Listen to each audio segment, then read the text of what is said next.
again, I think information medically is important right now because we don't trust Dr. Fiorucci. We need a hood one. And I wanted to make sure that I have that medical voice, especially from someone with color. And I think it's dope. And I just see how diabetes is affecting everybody, but we're doers. So I just wanted to stimulate that conversation. Now, I'm not going to be rude. I'm going to just jump off and introduce for the Calvin Klein thing, and I'm going to jump back on, but I wanted to start the conversation. I'm really sorry, but let me just do that. But y'all started. Let me just go and say what's up to them. And I'm back. 5 seconds. I promise. Go ahead. Bishop, run the show, Bishop. Well, it's a pleasure to meet You say everyone. Bishop run the show. Very nice to meet everyone. Okay, can I get on right there? Yeah, you're good. All right, you got the muted? Okay. You on mute, Bishop. Hey, hello? muted. Y'all can hear me? You can turn mine up. Hey, can I just say something real quick? I played myself and double zoomed. So I don't know how I'll be doing this. But I see Calvin's here, and I wanted to make sure I said this before we introduced the movie or the show. I don't believe in glorifying anything. I believe we survive things so others can learn from it. And when I met Calvin, it was through a completely different circumstances. We have people in common, but our stories are very similar. Not me and his story, but the people that we know and that we identify with. But he's been through it for real. And he's a person that's been glorified in records, and a lot of kids want to be him. And I wanted y'all to be able to talk directly to him about what it's like to be him. And I just thought that having him in a room filled with really smart people, it would definitely give you the credibility for your kids to say, look, I spoke directly to Calvin Klein, and he told me exactly what it is. And we have a new creative way of storytelling and making sure that people don't glorify the wrong things, that we learn from these experiences. And I just wanted to make sure that you guys had a voice in this. I wanted to show it to you. I wanted y'all to be able to talk directly to Calvin. And that's why I thought it was important that we did this screening, and I appreciate everybody showing up. And that's all I wanted to say. And I love y'all. Good. Love you too, Dane.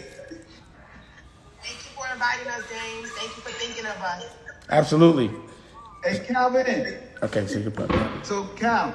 So, in the room, you got some of the smartest people in the world. Okay, let me look in.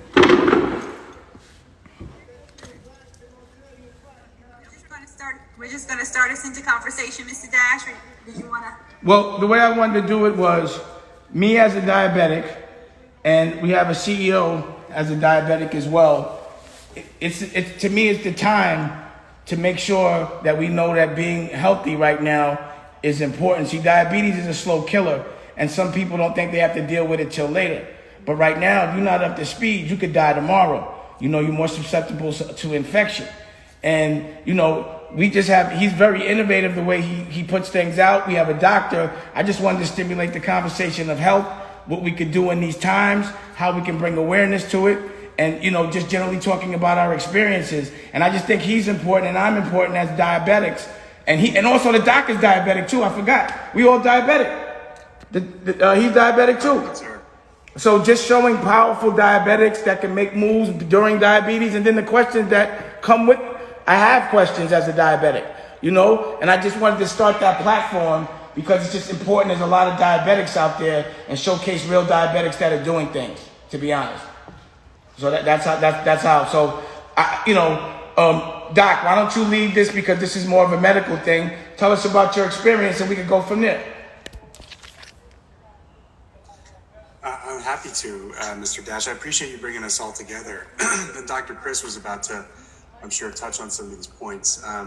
So, you know, I'm right here in Newark. Just to introduce myself to folks, I'm the CEO of University Hospital in Newark, largest public hospital in the region. We serve about 75% of the residents here, including, folks who are the most vulnerable communities in the city. And most of our patients are Black and brown. Most of our employees are Black and brown, including the doctors and the nurses and the folks who see the patients. And so this is our community. We are seeing now, and this ties into diabetes, but I think it's even broader than that. We're seeing some really concerning things in the community. So we have all the ambulances in the city. We have the EMS services. Compared to last year, the month of April, this April, we saw 4 times the number of people dead on arrival with the ambulances. And these are people who may have had chest pain, severe belly pain, like a surgical emergency type of picture, heart attacks, strokes, who likely just didn't show up because they were afraid. They were afraid of the virus. They're afraid of getting it from the hospital, when in reality, the hospital was actually a pretty safe place to go, starting at least towards the end of April, when we really were able to separate patients, and our emergency room became much more open, and we made sure all of our spaces were clean. I mean, the tragedy is, though, fear is making people stay at home with severe chest pain. And, there are probably folks with diabetes who otherwise would have come to the hospital in DKA or severe emergency, who didn't do it because they're afraid. Our pediatric clinics are empty, and we're not the only ones, but we're the public hospital that's serving, the most vulnerable in the city. So Dr. Chris is leading the efforts at our hospital to really reach out to the community in a way that reaches people, right? So going into social media, I did a Facebook Live yesterday with the mayor of Newark, and then on our own as a hospital, to connect with people and say, look, if you're having some of these problems, it's safer for you to come and get care as opposed to sitting at home with these symptoms and potentially dying. And that's what we're seeing, right? And the other message is, we are keeping you safe, and we're able to do that. And, filming videos all over the hospital to show people how safe it is to be here. But I understand the fear. I mean, the fear of healthcare was well before, this whole thing hit. But now I worry that fear at baseline and the mistrust of healthcare at baseline in our city, combined with the fear of coronavirus, is going to cause some real permanent public health problems down the road, not just from this virus, but, from all sorts of things that people aren't getting care for. And, with the brains in this meeting, can you help us come up with a communication strategy? Somebody with the voice of Mr. Dash, or so many of you, will reach people. People will listen. People know who you are. People know who you've represented in the past and the work that you've done. Jeff, what an amazing company, right? Like, that perch that has helped so many people could help. So I'm humbly just asking for people's help to get that message out here. If you have ideas for, how people listen, especially vulnerable communities that we serve, I'm all ears for that, and I'm ready to work with you. And also, I wanted to say that just out of conversation with the senator, he went and got a bill passed where, insurance is capped at like $35 and prescriptions are free in Indiana. And that's why I thought if he can hear any concern that we have or anything that we can change things, he can do something in Indiana that could set the pace for the rest of the country. You know what I mean? And that's the whole purpose of this. So I just wanted to say that as well. You're spot on. You're spot on, and I didn't want to go out of sequence, but everything that you mentioned, I'm seeing it right now in Gary, right? So Gary is 90% African American community. So are we going to do a screening? I've been in conversations every single day with our local hospital talk to the dealing with host right COVID-19. But the unique thing with our hospital is that the owner of the Methodist Hospital in Northwest Indiana had to create another hospital at the opposite end of town, which was in Maryville, which was the suburb. I'm sorry. I'm just saying, this is a powerful opportunity to connect the world. And so, if there's something yep, that's what I wanted to get out of this. Maybe hold on to it. I want to hear him But keep it in your mind, so when we connect, Right. then you can. So now what we're starting to see that COVID-19 is Hey, getting them. I'm gonna be quiet if they keep laughing at me. just curious, are y'all gonna screen it? Are y'all gonna show the movie? Are y'all gonna show it? Hospital. You hit something very important to pediatric. Right? Oh no, you got it. I thought you were showing. You got the Zoom. I thought you were showing it. No, you can show it from the screening. You want to put it on? You can show it from your thing the same way. Cause you got the Zoom. Okay, I'll show you right now. Permission, they would have to go to Chicago. It's on OG Stories from the app. That's what I thought. My bad, yeah. So you just play it there and it will play. You know how to do it? Black, brown, and poor communities. Can I tell them how to do it? Continuously You just have to go to the website and share the screen. If you just go to the website and share the screen, and then you play it from there. I'm sorry, y'all. I'm bugging. Legislatively, you're looking at a variety of issues. Ultimately, what I'm trying to get at, the vision that I seen as you were talking, is from a policy perspective, how do we align with other leaders and other parts of the country to say we can't just talk about these issues as something that should be addressed or it didn't get addressed, and now it's the impact. People respect what you inspect. That's people with COVID-19. In Indiana, minorities, blacks are 9.8 of the Indiana population. We're 20% of cases. Okay, you're muted on both. In the state. So when our health commissioner talks about, well, we don't want to drill the data down because we're concerned that it's going to expose the identity of folks in particular communities.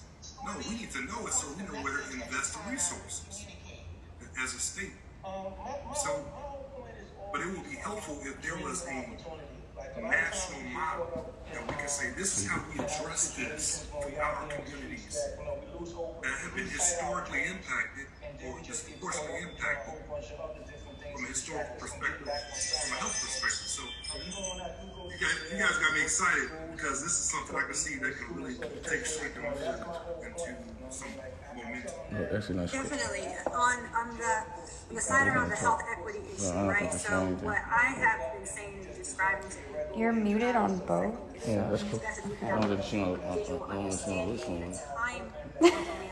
What we have seen the coronavirus do is to condense decades, hundreds of years of the impact of the legacy of slavery and structural racism contributing to underlying medical conditions across the Black and brown population in 2 months, right?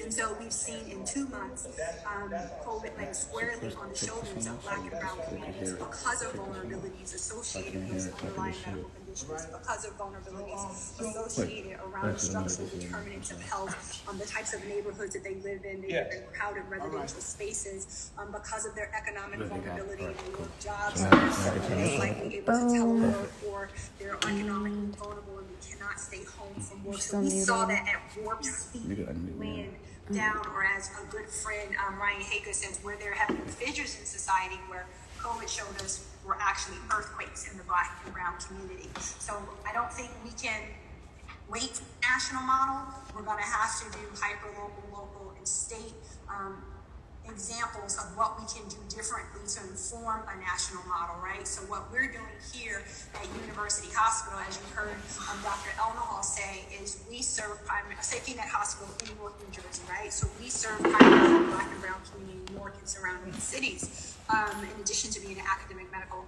institution. So we already know disproportionately our patients have the high blood pressure, have the diabetes, have the CHF, have the COPD, have the asthma, and those persons are also at risk for the virus. So we see the disproportionate mortality, we see the disproportionate infection. So what can we do as a healthcare system around our population health strategies? And part of that is the messaging. How can we get word out to these communities? And we have to be more creative and innovative. We have to use virtual audiences. We have to use online audiences. And what collaborative partnerships or alliances can we form to get the word out? So like as Dr. Elnahal was saying, right now we're shouting from the rooftop, if you are sick, come to the hospital, right? Because we're finding that people are staying home, they're delaying care. And so how do we get them to trust? So it's like building cultural relevance, building cultural fluency, and that cultural relevance and fluency, giving us a trustworthy message and trustworthy messengers so that communities can be whole and well. So we're also thinking about telemonitoring, in-home monitoring. What can we put in the homes of patients, right? So that they can have ways to manage these chronic conditions. So I think across the array of people who are gathered here today, we can begin to really shape this conversation. And we can look at one population in particular, diabetes, and we can caveat that in what we see as an urgent and compelling need is to get people back into safety. Well, the reason why I wanted Jeff is because he has an incredible way of tracking the diabetes, like, you know, your whole system, and, you know, exactly what you're doing is going to actually need to happen for this COVID thing. Can you explain a little about the way you do your thing in your whole company? What makes this different? I know it makes it different. It looks cool and it doesn't hurt, Jeff. But there's some other things that make it different. And I'd like you to explain it. And I just think these things could be implemented because you're a really smart dude, bro. Well, you know, I'm humbled to be here, but with you all, and it's just, I'm leaping out of my chair a little bit, you know, trying to, you know, with ideas that are going through my head right away. So, you know, I appreciate everyone's comments so far, and I'm grateful for the opportunity to be here. Thank you. You know, we all know that, you know, healthcare today, and I don't mean to be pejorative here, but is largely a sick care system. It's not a health care system. It's not designed to deliver health. It's designed to treat the symptoms of sickness. And whether it's primary care, acute care, or emergency care, we have some of the best versions of that in the world. But when you start digging into chronic care, things like diabetes and cardiovascular disease and kidney disease and hypertension and obesity, conditions that affect more than 50% of our population and disproportionately affect, you know, certain, you know, populations in this country that are severely disadvantaged. You've got a huge problem associated with the way the current system is set up to not deliver health and to do a bad job at delivering care for chronic conditions. And yet chronic conditions make up 4/5, 80% of the money we spend in our $3.5 trillion healthcare economy in the US. So it's a huge amount of money getting spent towards something that's not delivering a lot of value. And so, you know, we've taken the idea that I can put affordable, effective, and accessible care onto mobile phones, that people can access the 8,759 hours a year that they're not at the doctor's office. People aren't going out of their way to get to the doctor. They're not going out of their way to get to the hospital or to the clinic, or they're not going out of their way to contact their insurer or Medicare or Medicaid because it's a pain in the ass. But when they're carrying around a phone every single day, every hour of the day, everywhere they go, you have an opportunity to reach people where they are, not where you're asking them to go, not where you're asking them to take off work and get in a cab, not where you're asking them to find a bus to get to where they got to go. They get their care right here on the phone. And so if we're not looking at ways to revolutionize healthcare rather than try to evolve it incrementally, if we're not looking at ways to hammer home telehealth, hammer home remote monitoring, hammer home virtual care, then we're missing the boat.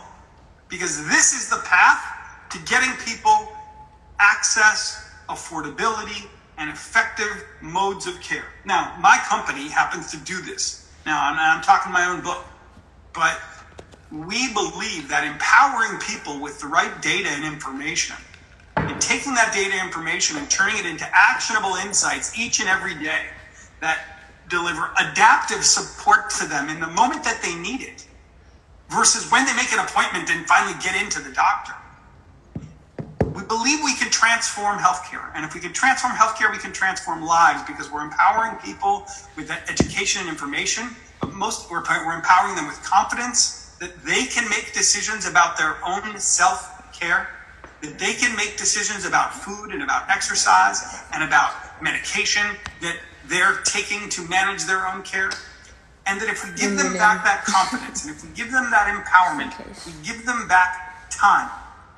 And if they have time, they can invest that time in their families. They can invest that time in their education. They can invest that time in pursuing the blessings and the opportunities that life has to offer us each and every day, if you're only there, willing and able to accept them. And when you're dealing with chronic conditions, and when you're struggling to get to the doctor and find cab fare and get on a bus and call Medicare and all the shit that goes into healthcare today, you're not able to be present for the blessings that are right here. You're busy trying to manage something that doesn't have anything to do with your healthcare. And so what this thing does, and if we can create a revolution in telehealth, remote monitoring, and virtual care for chronic conditions, we can empower people to take back their presence in their lives, to take back the blessings that are provided to them every day, and give them the opportunity to feel confident and empowered in managing these chronic conditions. And then, when they go to the doctor once a year or twice a year or once a quarter or every month or whenever they get there, they're coming in hot. They're coming in with empowered with education and information and knowing more about their bodies. And so, my company, we make some good products. We make some great digital products on phones. We really help people become more empowered. You don't want to carry around a garage door opener for a glucose meter. You want to have something that's diabetic that you feel great about and that makes you feel better. But that's not just what we do. We don't just make a glucose meter. I know Dame likes our glucose meter. But we power our platform with data-driven insights that help people make better choices day in and day out. I can predict your blood glucose values in the future, which means that you can avoid problems before they even occur. And if you can avoid problems before they occur, you don't need to get to the doctor. You've already solved the problem. So if I can predict your blood pressure or your weight or give you a health score each and every day to let you know where you are on track on your health journey, you can make better choices. When we give you insights on what foods to eat, when we give you insights on when to take your meds or when to go for a walk, and the result of that is improving your score or reducing the collisions that eventually occur with people that are not on track. We're empowering people to stay out of trouble, not treating the symptoms of the trouble that they get in when they go to the doctor. And this is the path. We're not going to get at it through the sick care system. You're going to have to get at it through digital, effective, efficient, affordable means that happen on mobile phones that everybody's carrying around with them every day. That's just a set of thoughts.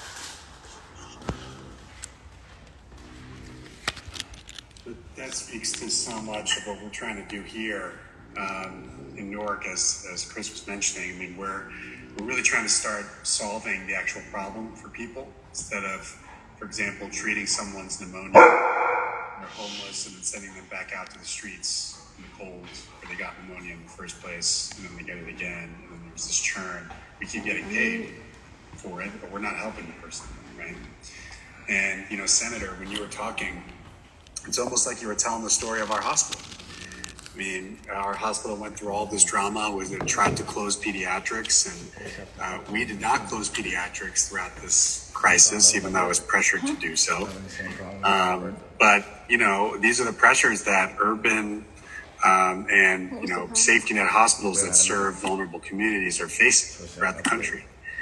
And, the message can be a single one that folks use, which is that, look, you're already disproportionately seeing Black and brown people get hit hardest by this virus. Don't make it worse by denying your self-care because you're afraid, right? That's the wrong thing, because you're going to suffer from that. It's you and your families and your communities.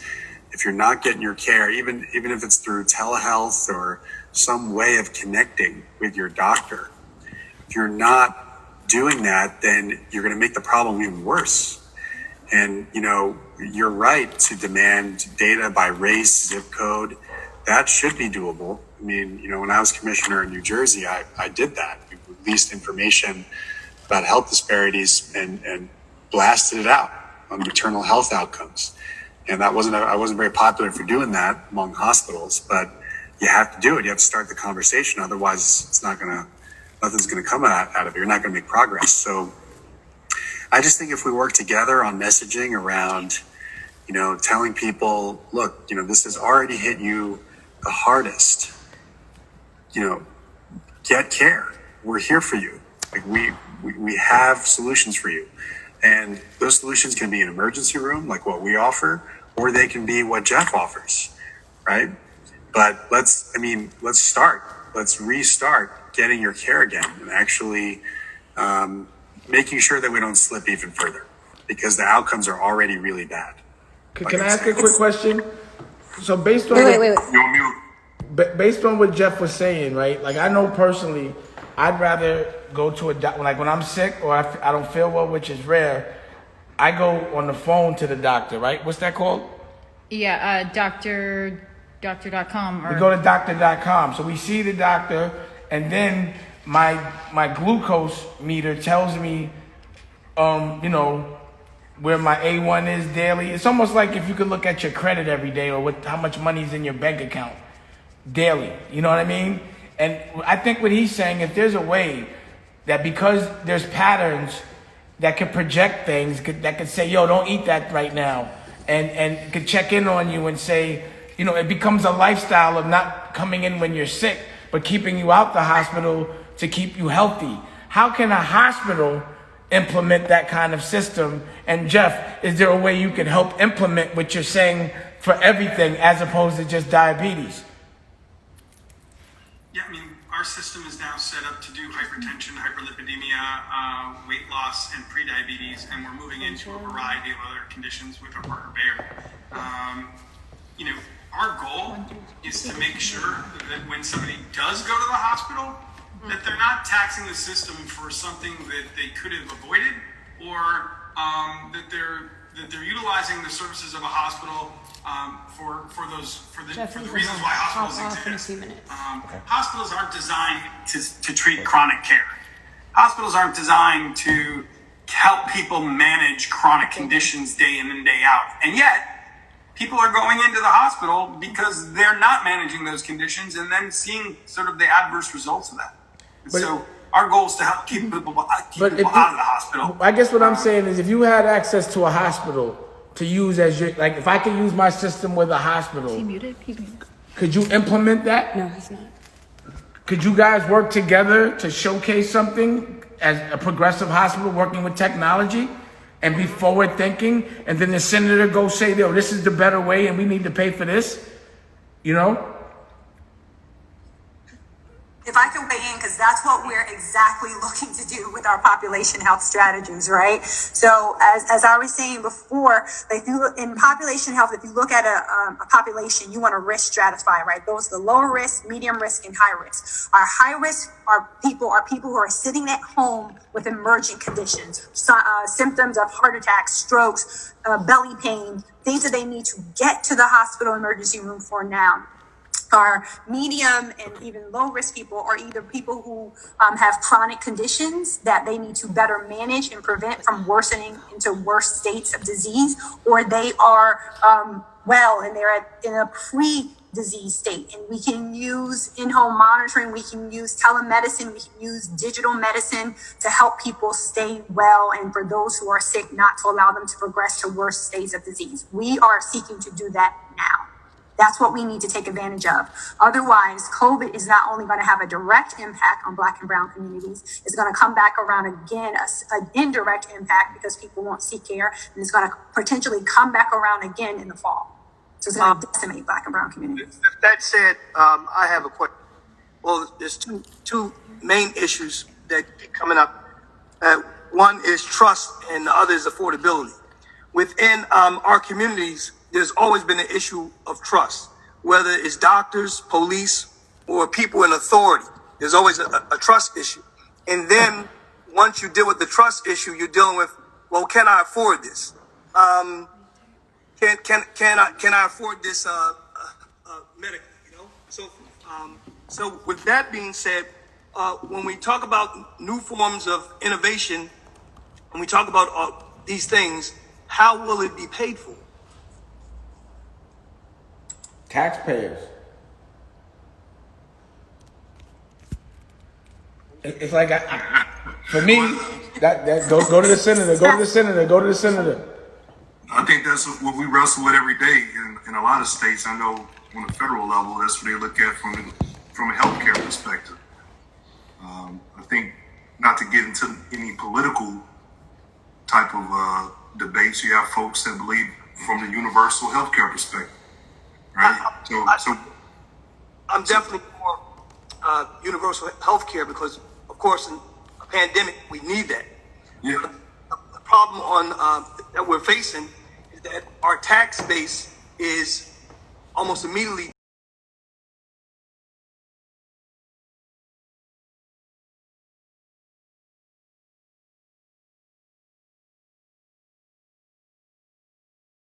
you that issue of affordability, and in so many times in what people would assume, they would assume, oh, someone is going to go to the hospital because the state's going to pay for it. That's usually not how the average person thinks. The average person thinks, how much is this going to cost me? Am I going to, because is a hospital bill going to mess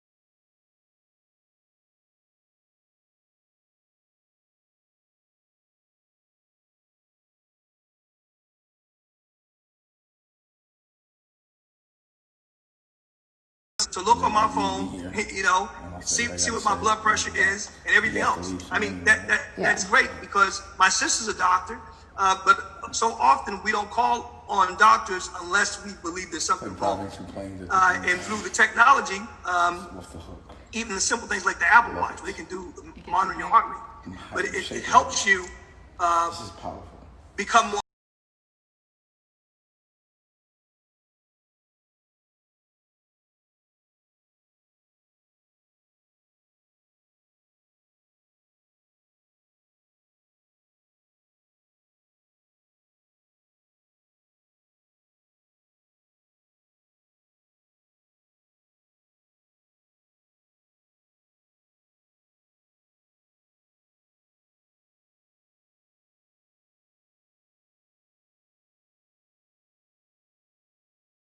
of healthcare, are there any genres that will push back on telehealth? The only reason why I asked that because our previous session, the optical side of telehealth was up for discussion in terms of eye doctors, and eye doctors some of them were in opposition of expanding the optical checkups because they said we need to see them in the office. Are there any groups that push back from that? Are there any old school doctors that say we don't support that? I'm just curious. Tons. Yes, there's definitely there's definitely reticence across the medical community around certain patients, but I can tell you what happened because of COVID. Brother, When you can't see your patient thank at all, y'all. I'm turning it over to you. Then you and Calvin take it from there. Well, I'm gonna really put it to Calvin. All I was a person that made this. I got to have good conversations with Calvin. We literally spoke. That was like our first 15 minutes of conversation when he first walked in. We didn't have the intention of shooting anything. We were coming to talk, and he had a plan, but we were like, yo, we could just do this real fast, and we did it. But, my thing is for Calvin to have the platform for everyone to ask him any question that they want. And then after, just ask me if you have any questions about how I did it. But it's really more about, it's not so often you have access to this person that's in songs, that's a legend, and by maybe for the wrong reasons, but we want to now make him a legend for the right reasons. So utilize that. You know, teach your kids with what you learned from him. And that's the purpose of this. So I'm going to leave the floor with Calvin, and y'all just get right at him. Because I know y'all got questions for him.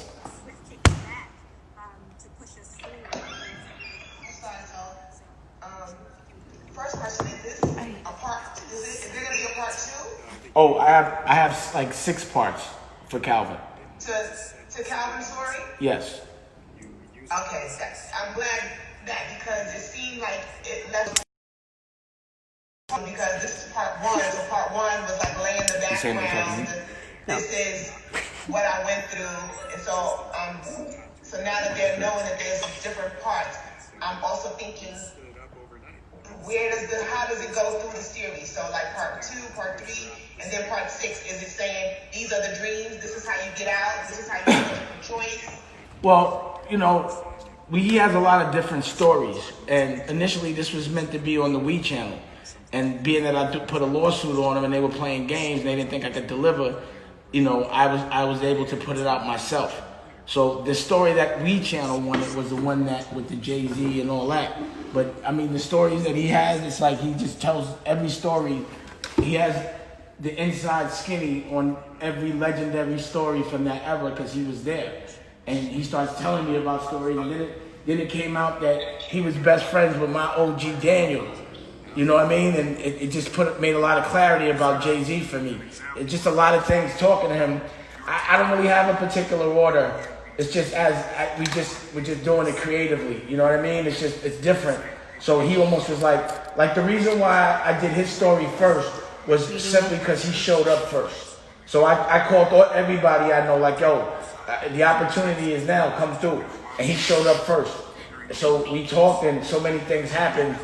Even there was a lot of, I'm talking about, and I don't want to bring it up too much, but I also caught a lot of heat in the street because he's from Brooklyn and other things that were unclear. So, you know, it was a whole thing. It was a lifestyle for about a week. Let me just tell you that. So basically I got a crib for I had a crib, Calvin, you know, first he stayed, but then I had another crib. Then he ended up staying with Osino, some more OGs. It just a lot happened. So it's I don't know where this is gonna go. But also the footage that we used was Calvin's. He had already made the movie. So the Jay-Z lookalike and all of that, he had a movie and I just used his footage. So we brought equal to the table. Like we're partners in this. So Dave and Calvin, so quick question about that. So I think, you know, just piggybacking on what Anissa was just saying, you know, obviously as people who are in the lives of children every day, there's always got to be a message behind it, right? And because it's broken up into parts like that, you may not see it in the first one, but somewhere in it, will there be a message? And I guess I can turn it over to Calvin. It's like, what's the message that you want delivered to young people who are seeing this video, or seeing these series of videos when it's all said and done? Well, if I could interject, then it's you have to show the transition from the streets to being Akon's manager and the successes that you had there I'm a professor, but for the principals to share with the students, you got to show the transition. And so if you don't have a transition, it's good, I like it, you know, I'm a street nigga, it's good, but for kids, you got to transition. Yeah, I can definitely build on what he just said. Just thinking about the power of a conversation. Like, how did you land that conversation with Akon? Like, what did you say to him, or what was said about you that made someone take a chance on you? It just sounds like someone's taking a chance on you, and I'm connecting it to, like, something that could be coherent. Like, what is a consistent theme that kind of connects those 6 stories? So that might be one of the questions that needs to talk about. Like, throughout the 6, what is that common connection? I'm intrigued. Like he said, like Akon took a chance on you, and he wasn't even sometimes when some things happen that you don't even expect to even, but being in a situation where you are, like it was the right time, it was the right moment. But how did you plan that conversation? What did you say to him? And how do we, so now what do I need to say to someone who I might not know might be my next blessing? So how can I position myself? Let him answer it. Let him answer it. Let him answer it. Let him answer it. Well, when I was locked up, I didn't get it in the beginning. And I got locked up in 1991 when I had gotten 25 years. I didn't get it at all. Once I got my sentence, I went to my destination, which was Indiana, Terry Hut, and I resumed back to selling drugs while in jail. I didn't sell drugs in the streets. Partner in their own health. And that was my comfort zone. It's rising up to become an empowered participant in your own health that's kind of missing from the healthcare system. I was okay because I was still doing the same things that I was. It's missing in exercise and in medication choices. It's missing from the dialogue that needs to be there for people to be successful. Because if they keep going to the patriarchal health system and expecting to get fixed with a chronic condition, it's not happening. We're going to keep being people with diabetes. We're going to keep being people with hypertension and high cholesterol and all the other things. And unless we're engaged in the solution as individuals and empowered to do so, we're going to fail every time. And it's going to be expensive. It's going to be repetitive. It's going to continue to suck the economy dry. Diabetes is a pandemic today in society. It's going to continue to be a huge problem. We can't rely on the doctor to solve the problem here. They can't. No offense to doctors here. I think I probably. We get that. Yeah. We get that. We need to be partners, empowered partners in our own care. And so the hurdle is to getting technology in the hands of people, getting the right information and education in the hands of people, giving them sensors so they can make better choices and be aware of what's going on, and adopting that technology as fast as possible. On that note, unfortunately I have to get off the phone. I really appreciate everyone's call today. Thank you so much. Thanks so much for the time. I'm available. I'll find you guys. Thank you. Gabe knows where I'm at. No, definitely. I'm 43. Right. Nice. I appreciate you, bro. Let's continue the conversation.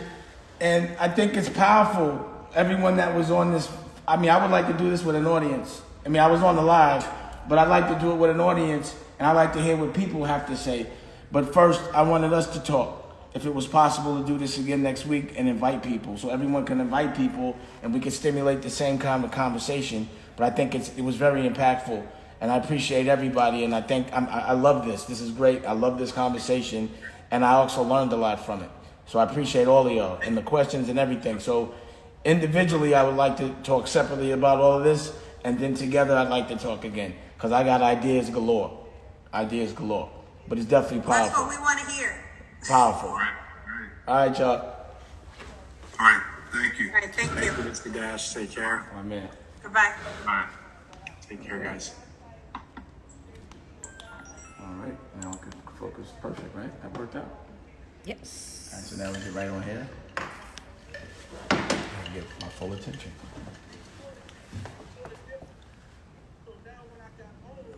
It was somewhat kind of an easier transition to say that, okay, I'm not coming out here to sell drugs. I'm going to come out here and see what opportunities that I have. Because my last 4 years of doing my time, a gentleman named DJ Clark Kent, he was more or less my mentor. I used to call him almost every day and talk to him about what I should be expecting when I get home. And he just gave it to me. Excuse me? I have to mute something. So I I thought somebody said something. No. DJ Clark Kent was the one who was kind of like making me aware of what was to be expected of when I came home. And when I got home, it was just like, once the red carpet got rolled out, I knew how to speak for myself very well in terms of when I got the first conversation with Jay-Z, when I was in the halfway house. Jay-Z's first question was, what do you want to do? You know what I mean? Like, that you home after all this time, but what do you want to do? Like, I can put you in a position and give you a million things to do, but what do you want to do? You know what I mean? And then we just started having conversation and having dialogue about stuff like that, about what I wanted to do. And then it was just a fortunate situation that Akon's cousin was in the same halfway house that I was in.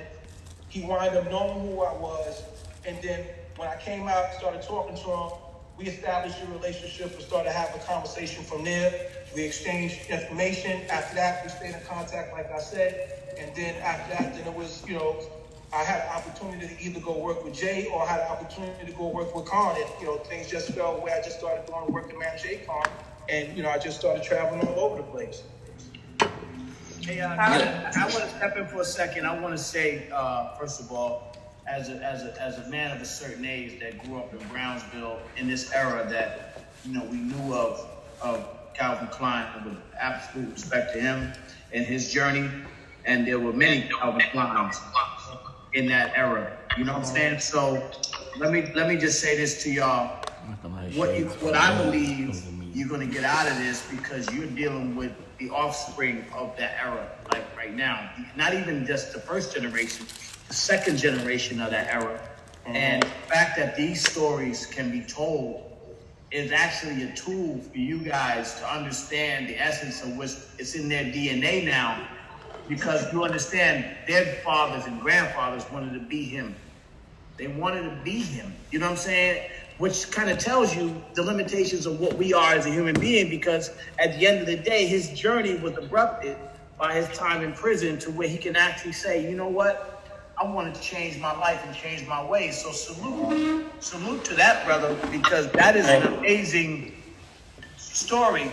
And there are more stories like this. And Dame, I hope that you continue this. I'm going to bring you some more stories as well, but I hope you continue this because there's so much power in this. And all due respect to Jay-Z, I know Jay-Z since, the early, mid-'80s, you know what I'm saying? Actually, that's my second cousin. Nobody really knows that. But I know him from them eras. At the end of the day, these stories can tell you about the development of what we do. I mean, I travel the world, and the world watches these stories. This is food for them. The fact that Damon can give you these foods, but it also is a tool for you principals to use so you can understand the mentality of your children, because they are growing up in this. And if you can understand that, and I ain't gonna say no more, if he's giving you, bearing his soul and telling you that, man, yo, I applaud you, brother. Thank you so much. And Calvin, Principal DeForge she wanted to holler at you. She just texted me and said she wanted to say something. Marie? Okay. Yeah, well, first of all, let me just preface by saying this is my second cup of Bailey's, so if I don't sound too articulate, forgive me. But I wanted to commend you. And I texted him and I said, you're amazing, and your story's amazing. And, some of what I heard from that narrative was perseverance, strength, loyalty, spirituality, understanding, forgiveness, overcoming, hope, success, intelligence. Like, that's all the characteristics that I heard you bring to the table in terms of your development and your trajectory in your life. And I just want to say that I don't understand the life because I wasn't exposed to it, but these are the children who I teach on a daily basis.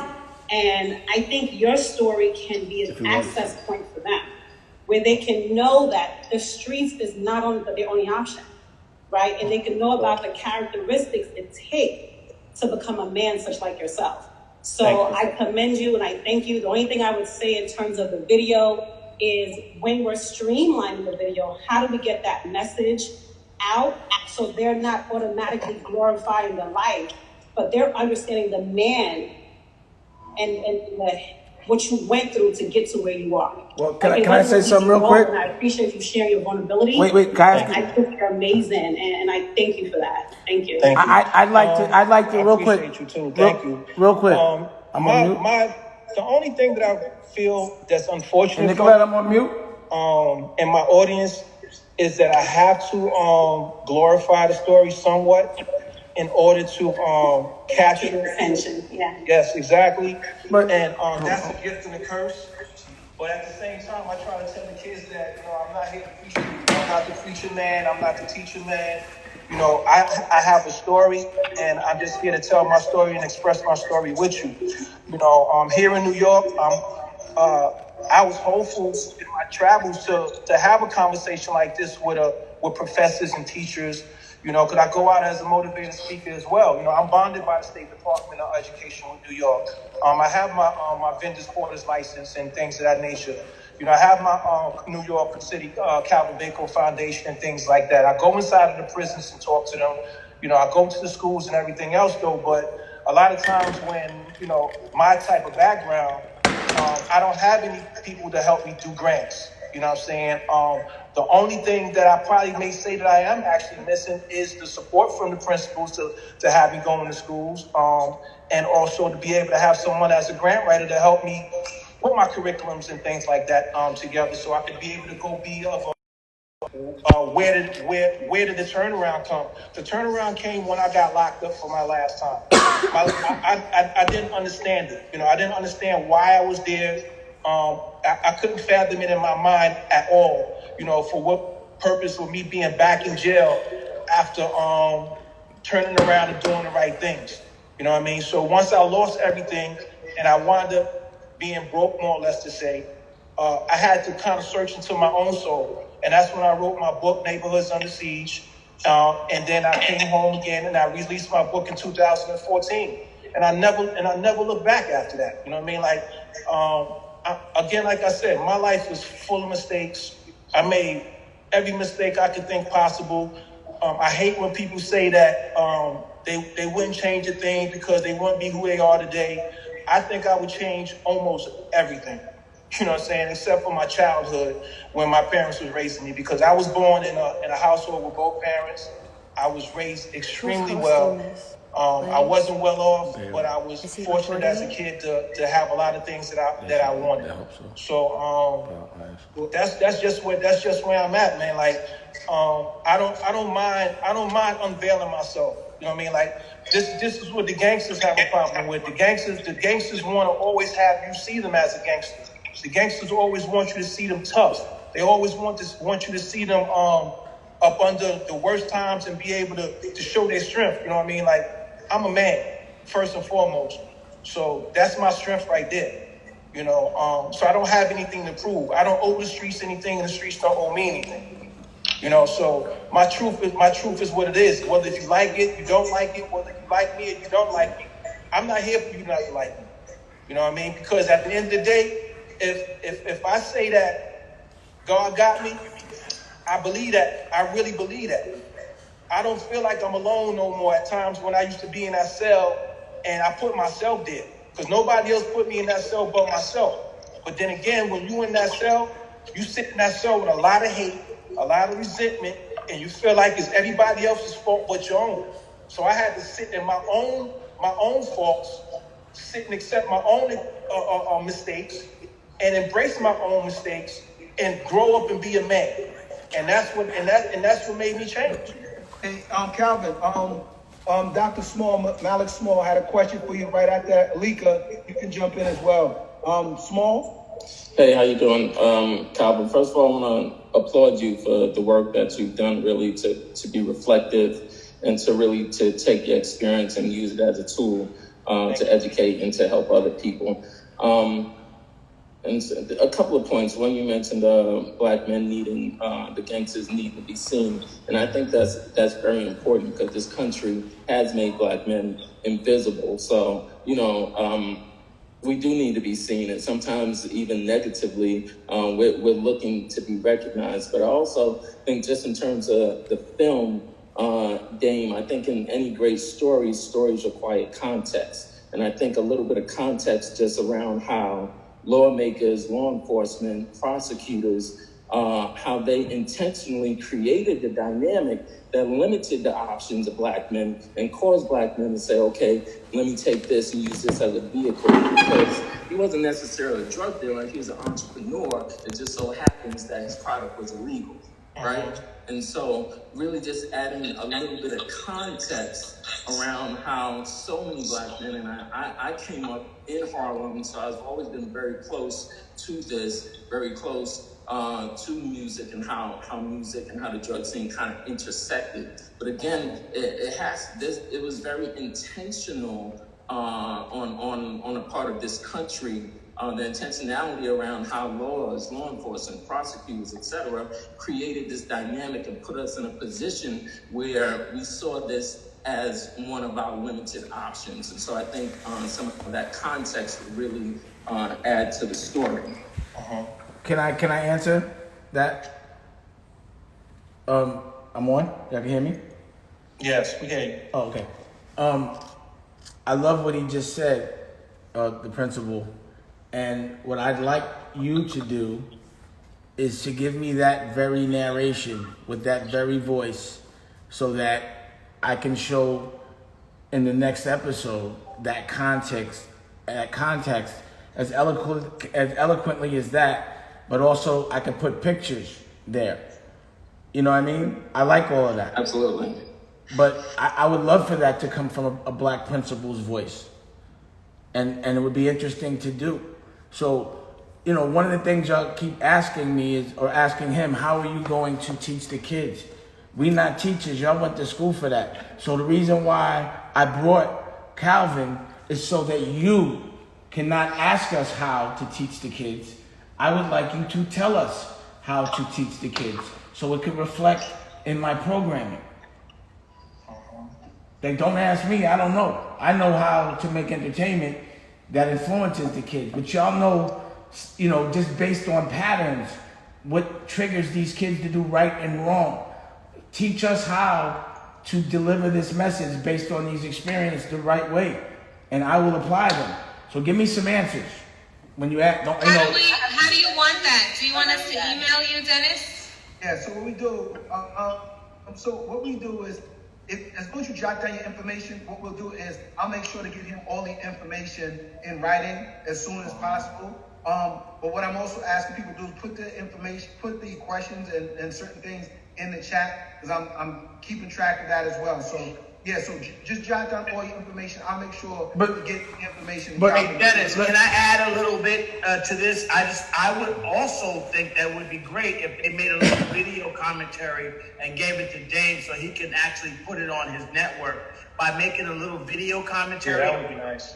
Of their opinions and what they feel and anything they say, that they can edit it and put it as a part of the series. No, you know? let me just say this. As a filmmaker, I like the process. You know, I don't mind y'all sending it to me, but I also want the conversation. You know, like I like to hear the emotion. Like I like the way that principal talks, because he doesn't sound so much like a principal, but he sounds like a black man. You understand what I mean?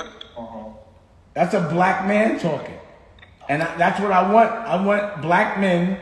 So if somebody says, you know, yo, this was wrong for the kids, I'll be like, that was a black principal. How could it be wrong for the kids? Exactly. Hey, Game, I want to jump in. I want to help you a little bit. Hold on, Moody. Hold on a second, Moody. I'm just for the sake of order. I got in the chat. I got Thompson Young going first, then Constant, and then Peter, and then Asia. Then we can jump on it. Do me a favor, just text me or put the information in the chat. But right now, I'm going to ask Thompson Young, Constance, and then Peter, and then after Peter, we're going to do Asia. So, and part of the conversation you were talking about is how do we engage kids? And when I think about watching the film, I think about my students. I work with high school students in Cambria Heights, and from all walks of life. And the truth is, if the catalyst and the heart of the story is about hope, which is the thread through it, part of my idea was you flash back. So you tell your story like this is what you see, because a lot of times people see the glory, but they don't know the story behind it. And so if I can, as a kid, connect to, oh, you had to go through all of that to get here, but I'm engaged first and compelled by the initial part of the story, what I want. This is what I'm reaching for. And then it's like, oh, guess what I had to do to get here? I had to go through all of this. And part of what I hear in your story too is this whole notion of I had to use what I had, and I kept going back to my old habits, which we all can relate to, until something happened to me. And what happened, based on what I hear you saying, is you made a decision. Exactly. And lots of things in life lead us to that point where we make a decision. And so highlighting that decision and that change, and then that brought all of these other opportunities that may have been in the background, but because you hadn't changed your mind yet, were not afforded to you. So I think, creating the story in a way that helps engage them in that way, maybe a flashback, maybe not. I'm not a creative person, but I think about my kids. I think about what they're interested in. I think about the relatability, because it's not just there's, the kids from the hood that reported, the kids who had 2 solid parents but just didn't have no money. There's a whole bunch of people that can relate to the story, because you're talking about an addiction and a belief about yourself and what you consider to be true in terms of your story and how you then change based on that decision. And I think that's very powerful. And so I think I don't know how you lead with it per se, but I think that's it's an integral part of it. And if you can help compel us with that, that's everybody. That's not just the kids. That's everybody. The way I approach the subject matter with Calvin Klein is, Calvin Klein, to a lot of people, especially in this generation, Jay-Z was the most influential person of the generation, and Calvin Klein was the person that Jay-Z looked up to. So the reason why the first episode was like that was so that everyone that doesn't care about Calvin Klein, that cares about Jay-Z, now cares about Calvin Klein. Now, once they have the attention of that, I felt that we did do a job of showing there was I didn't even see too much glamour, because in the beginning he was coming home from jail. So he had just came home from beating bodies. He goes to a party, he gets into a fight. If you notice, I'm like, it doesn't sound like it's that much fun to be doing all of this. And he's like, it's not. He goes to jail. They show his mother crying. He comes home, goes to a halfway house. And then, the rest is where he's at now. And him telling his story puts us in a position where it stimulates a conversation with intelligent people. You know what I mean? So in that first episode, it opens the door for a movie. It opens the door for him having a conversation with a bunch of principals. It opens the door for him to talk to bishops, senators, all about how to keep your kids out of jail. From a person that was your hero, for every kid that thinks they want to be a gangster. And, you can do but so many things in 20 minutes. You know what I mean? But you got to remember, you got 20 minutes. You have to have a beginning, a middle, and an end. So when you tell all these things, you got to do them in a certain amount of time. You have to keep that person engaged. You have to keep things in order. And you have to tell a story in a certain amount of time. And those black parts were the commercials. That's why it was going, because that's where the commercials were supposed to play on We Channel. But I never got to fix it. I'm sorry for that. But I just wanted to put it in context for you. This is what, how the ability you have and what you can do in 22 minutes. And you have to get a message out. And I felt like we did as much as we could.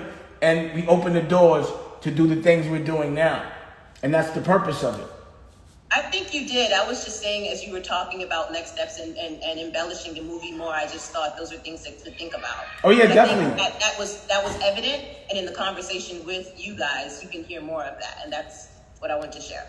Yeah, I didn't feel like you were questioning. I was saying I just wanted to tell y'all exactly what I was thinking. You know what I mean? I was like, as a filmmaker, you get to talk to me.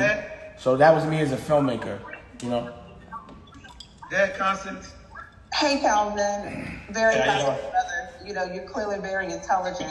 And I think one of the things that is really important for the kids, there are certain attributes and character traits that you have that made you successful in your life as a drug dealer that I know you're applying, that have made you successful now doing something positive. So kind of connecting what those attributes are, because a lot of my kids, even, I'm from South Carolina, but we have the same drama here as well. And I see leadership in them, and I'm constantly telling them, apply that to something positive. People listen to you, people follow you. Let's apply that to something positive.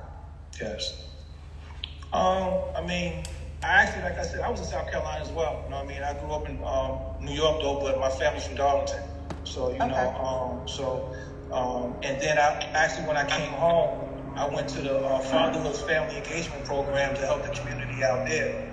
So my thing is, I help destroy one community, so I'm out in South Carolina trying to help another. So it's not all about me just trying to help New York. I'm just trying to help any way that I can. I don't have all the answers, You know what I mean? You know, that's the reason why I'm blessed to be able to have the opportunity to be on Zoom with you guys and to be able to get the feedback from you guys and allow me to be able to come out of the quarantine that much more stronger than I came in. So, you know, as I'm always open, I'm available. I did so much damage in my past that, you know, I go through a lot of pain. I go through a lot of suffering. I go through a lot of hurt. And I get emotional a lot because of the pain that I caused, you know, and it's deep. You know, it's real deep. When I wrote my book, it was very therapeutic for me because I know what I put a lot of people through. I know a lot of damage that I caused unnecessarily just to try to live a lifestyle. You know, a lot of people suffered by my hands because of that lifestyle. And I just called it defending myself. But if I wouldn't have never gotten the game, I wouldn't have had to defend myself. I would have been doing something else a whole lot more productive with my life and wouldn't have wasted all this time. You know, right now I feel like, you know, I set myself back so many years, you know, so many years that moving forward is extremely important to me. You know, and it's not about me. It's not about what I have or what I don't have, because I've had a lot. You know, I had millions of dollars throughout my career, my life, and my journey. You know, selling drugs and, you know, things like that. You know, I don't want to. What's most important for me is that I don't want to be known as a drug dealer. You know, I want to be known as something else. I want to be known for what I'm doing. Now, I want my parents to finally be proud of me. You know, my friends to finally be proud of me. I want them to really know everything about me. That's the reason why I'm an open book. Like, you know what I mean? It's in my conversation, in my life, and in my journey, there's a lot of questions, a lot of unanswered questions, you know, that I'm all open for, you know what I mean, the answer. You know what I mean? Like, you know, even in jail or on the streets, or, you know, did I do what I did, or did I not do it? You know what I mean? Like, you know, but at the end of the day, I'm open for anything. Like, it doesn't, like, the conversation, I'm not fearful for no conversation because I know the man that I am. Can I say this? Again, I don't want to take nothing to my grave. I want everybody to know who I was while I was here. Can I say this? What you have the ability, every principal in here, is to have him come to your school and talk. You know, to talk to your kids, whether it's a Zoom or even go there. I would sponsor that because that's the education these kids need. Sorry, Dave, for interrupting you, though, but I'm more than happy to do that. You know what I mean? I'll come every day to every school, every day, and do what I have to do, you know, and embrace that. That's hands down. Good. That's my invitation. Thank you, Cal. Hey, Fia Davis? Yep, I'm ready. Yep, I'm here. All right, go ahead. So, to Calvin first, I want to say thank you to you for, you know, our lies will make us sick. And so in telling your truth, it'll set you free. So I just want to acknowledge you and say thank you for stepping into your story and being vulnerable. I think that message connected to what Alika was talking about in terms of hope is what's woven through your story is powerful. Dame, I want to say to you, I was excited and sad when it ended. I was like, wait, that's it? Because I want to know more of the story. And from a delivery of telling a story, there were pictures and text, Dame, that you were flashing in the middle. I was trying to read those, but they went so quickly. And so from, I guess, a directorial point of view, if you might leave the pictures and the text up a little longer and perhaps put music or voice behind them. But I get that the story has to be 20 minutes and have a beginning, middle, and end. But I wanted to know that. Like, I think there was something about the amount of money, and there were pictures from the 80s, and I wanted to see those, but they went by so quickly. So, you know, in the street, when you open up the block, you give out samples, you get them open, and then you charge. So we gave you a sample, now you're open, and now I'm going to give you that work. So my drugs work. I appreciate that. Thank you. You're welcome. I think. You're welcome, I think. Yesterday you was a drunk. Today you on drugs. Yeah. Asia, it's Asia's turn now. Go ahead, Asia. Yeah, I mean, I think, so I'm a principal in a high school in the South Bronx, and I think one thing that I really want to be able to do is be able to get a message to my boys who are small-time street hustlers, right? I don't want them to think that they can grow up to be the next to the biggest drug dealer who's the plug, who happens to know the next, high paying rapper that's going to be out there. I want them to be able to know that, that this shit is not real. I think a lot of what you said in your story, which I appreciated, your honesty, had a lot to do with your connections to people. And so how do you communicate your story to them that doesn't say, if I wasn't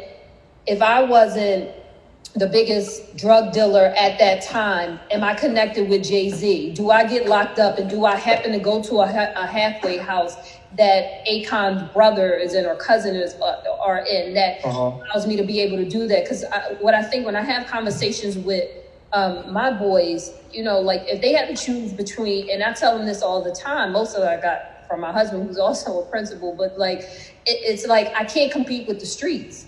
So if they had to choose between coming to school and learning something or being in the streets making money because they can't, they're not going to get what they want from their parents, then they're going to choose the streets, and I can't compete against that. But how can you use your message to say, I don't want you to wait until you're 30 something years old, get your GED, start thinking about college. Let's start thinking about ways right now, because the one-off messages, and I've had that, and I appreciate you saying, I'll be there every day, and come to your school every day, because sometimes the one-off messages for these boys, they last as long as it's happening right there. And then the next minute, their phone goes off, and they're leaving school early because they got to cover the corner for somebody. And Gotcha. So how can you get your message out that's going to, portray that image too? That it's not all glitz and glam.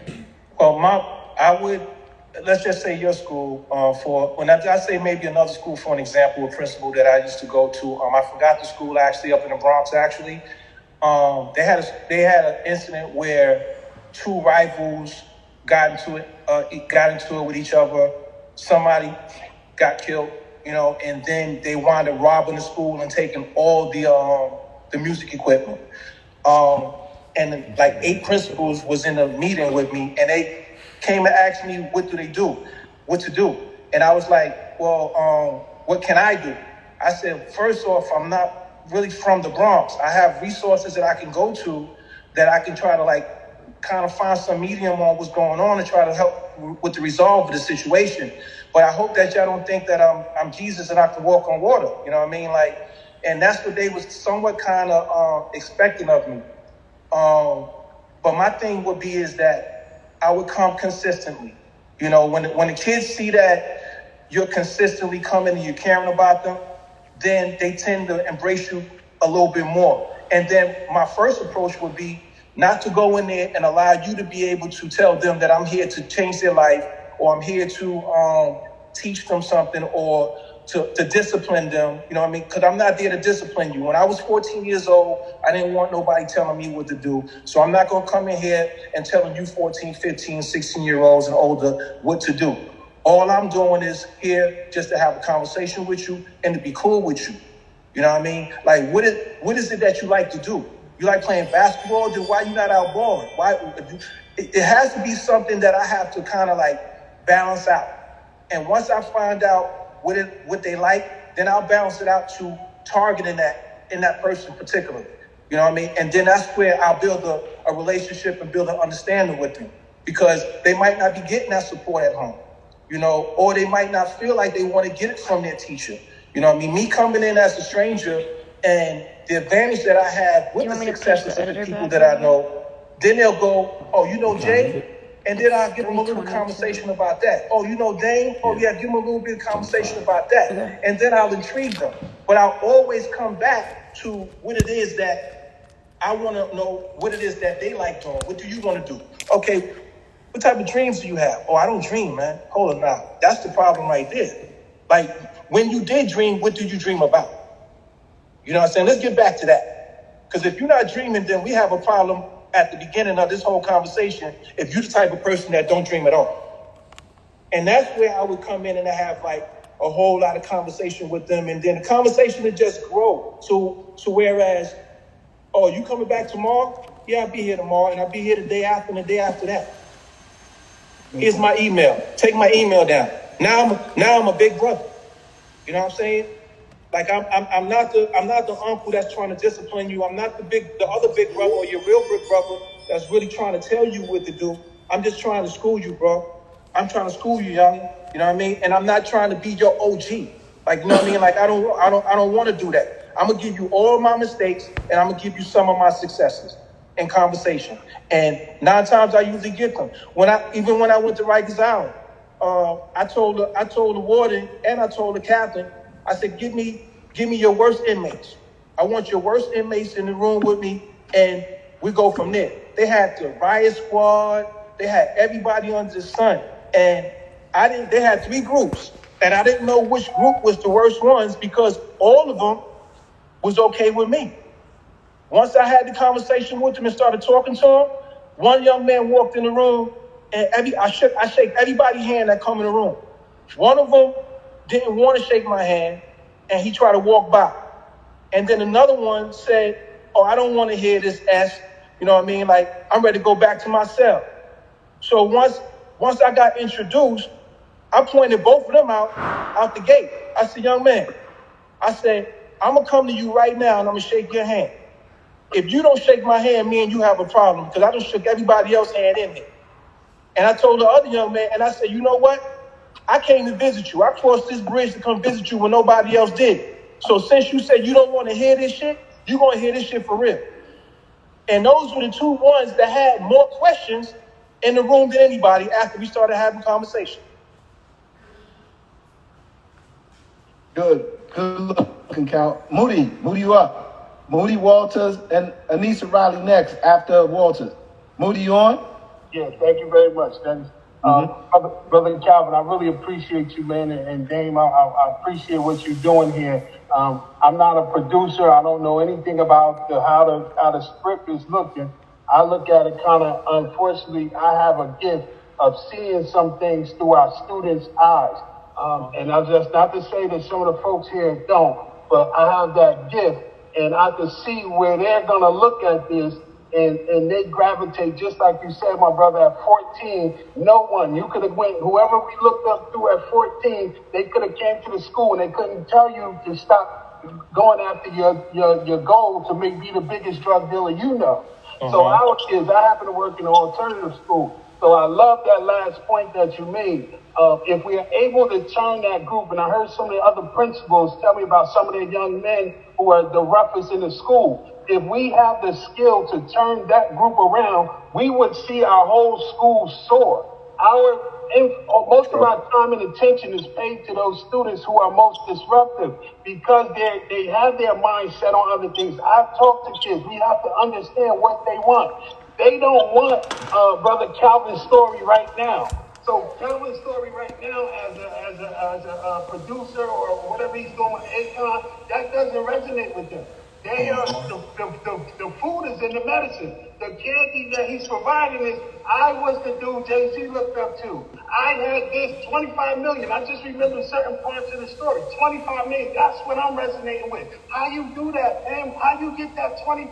Who was your plug? Who's your connect? How you get through and didn't get caught? That's what they're looking for. They don't want to hear the story about the jail and how he transformed. We, on the other hand, are looking at the transformation.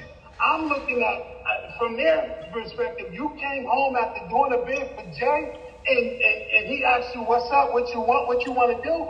You mean to tell me he ain't have millions laid out for you in cribs and cars? That's how they're looking at it. Oh, man, Jay is a different type of dude. How you gonna go through the time for him and he ain't take care of you? What you mean, what I need you to do? I told you I was doing trucking. You should have a whole line of trucks for me to run a trucking fleet. So what's your question? What you should be doing. So what's your question? If we look at this from and Brother Lay, I don't know your relationship. I heard a lot of stuff that maybe there was some issues, but listen, I'm just being real. If you my man, and I took the bed for you. We both doing dirt. And I take the rap for you, and I come home after 15 years, and I gotta work anywhere. So it's crazy. But when you came home, you said the loyalty to me is part of the story. You said you started making excuses for him. I do the same. People did me dirty. I'm in there. He's a principal. Some of us as principal, we in both worlds. Not everybody here is in both worlds. Some of us are in both worlds.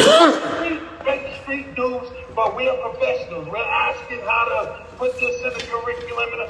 Ain't no, for my group, I'm just speaking for me, no curriculum. It's raw. I sit my kids in a room. I bring them in. I talk to them like this every day. Listen, this is a story. Not everyone is going to get it. Not everyone likes the fact that he changed. You might just only like the fact that he was the man. Jay-Z looked up to him. They ain't know him. Y'all might like that. So guess what? You're going to listen to the story because one day, you're going to listen now or listen later. You learn through two ways.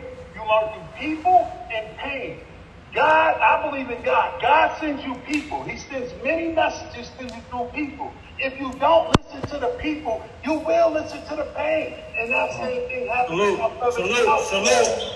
To my brother Calvin, if I came to you, I don't know who was important. Maybe Muhammad Ali, maybe Malcolm X was the man when you, I don't know.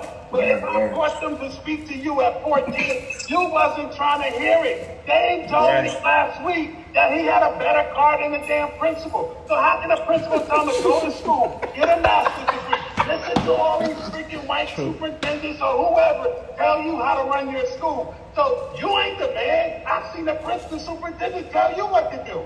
I don't want to be like you.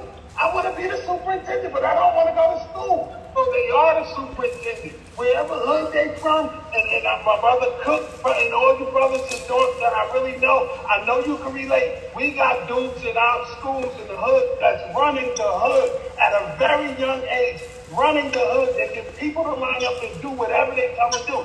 I connect with them. If I want to change my school, I want to change my community. Freak the school. The school is just a part of the community. I'm trying to change the community. The only way I can do that is to get connected to the hood, to whoever's running this. They got a level of respect for me because they know what I'm trying to do for the community. They sat through the people who run in the town all came through my school. So whoever the shooters are, whoever got the plug with the drugs, whoever they are, they came through my school. So I connect with them and I plant seeds as much as I can. They may not grow or right away, and some still doing dirt. But the fact that I could come to the hood, they know that's Moody. He's taking care of our little kids, our brothers, our sisters. Yo, he get a free pass. What you mean, Moody? So when we make a relationship like that with our kids, and bringing in brothers like you, and be honest with you, your story is gonna resonate due to the fact that you speak in reality, you speak in truth. You're not trying to force feed nobody to change their life, because when we was that age, nobody could force feed us to change our life. Exactly. So that piece resonated with me, and the fact that you were so humble to still make excuses for Jay or whoever. And then Dane was real, because Dane was a screw businessman. He said, yo, I'm gonna be honest with you, I love you, but I don't know what I can do for you, because I'm trying to make $1 trillion. So I'm busy. So what do you want? But that's real. But at the same time, It's me. I think right now, I'm sorry. you need a hug, man. Well, can I say this? Can I say this? Salute, buddy. You on point. Let me say this. That's my brother right there. Let me say this. I don't want to. But can I say this real quick? Everybody's short. Wow. So right now, I'm gonna have Walters go, then Riley go, Anisha go after that, and after Anisha, David, you can go after. But let me just say, can I say one thing though? That's important. Can I say one thing? No doubt, then. Okay, the connection with Calvin and I was that he was a gentleman about the things that were bothering him. Like I'm a gentleman, you know. It's just a certain cloth. So if you even notice the story we told, we tried to even be as complimentary to homie as possible. You know what I mean? Because we didn't even really want to talk about him. It was just the fact that the network wanted it. You know? Because then you do have to address all those questions. But also what I liked about him was he never leaned on me, ever. You know? he was like, yo, you don't owe me nothing, and I'll be here, and we have conversation. Like, I ran into him in the airport after not seeing him for 10 years, and we just kicked it like regular homies, and was like, what you doing, what I'm doing, and all right, well, let me know, I'll help. You understand? But it's because he's always been a gentleman about things. You know what I mean? But if you press him about certain things, he's going to defend every single thing about his ideals in that moment, you know? Because I had to go through a lot. You know, there's a lot to this story, I can tell you, man. Hey, Juanita. Sorry, I was trying to remember my question because my question came back from when listening to Dr. Small speak, and so I guess the former correction officer, now teacher in me, has the question of, you know, how do you use your platform to educate the young men and the young women about the realities of jail and prison and how slavery is revenue, and that's what the prison system equates to, where you go into jail, your friends that are on the outside that's been in prison, they paint one reality of jail or the system, where reality is on the other side of that fence or them gates. It's a beast inside there. Can I? So how do you, educate them on the reality? Like, okay, I know your homeboy came home and he got himself together, or your homeboy came home or he did X amount of this, but he didn't really tell you the reality of what jail is, and that you are actually, like, once you go in that system, like, they make money off the backs of you going into jail. Can I just say this real quick? The purpose and the narrative here is that you guys as teachers know Calvin Klein personally now. Y'all are now the people that know Calvin Klein. You're cool with Calvin Klein. That's what the whole purpose of this is so that y'all can teach these kids and say, when Calvin's not there, I spoke to Calvin. You want me to call Calvin? I'll call him right now. Talk that shit to Calvin.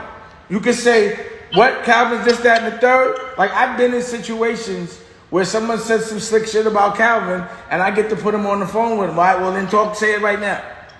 Y'all now have that kind of cool. The whole purpose of this is to give y'all the same power. My thing is making y'all the cool ones.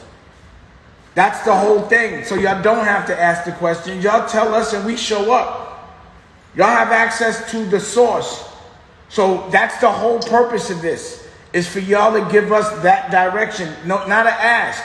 We're asking you, how can we help you educate these kids? He's saying, yo, if you got somebody that's a real problem, I'll be his big brother. That's what he's saying. He's saying, I'll give you an ongoing relationship, whoever you care enough about, that you see a future in, then I'll care about him. I'll do that for a living. And what I can say about Calvin is every time we speak, he's with his children.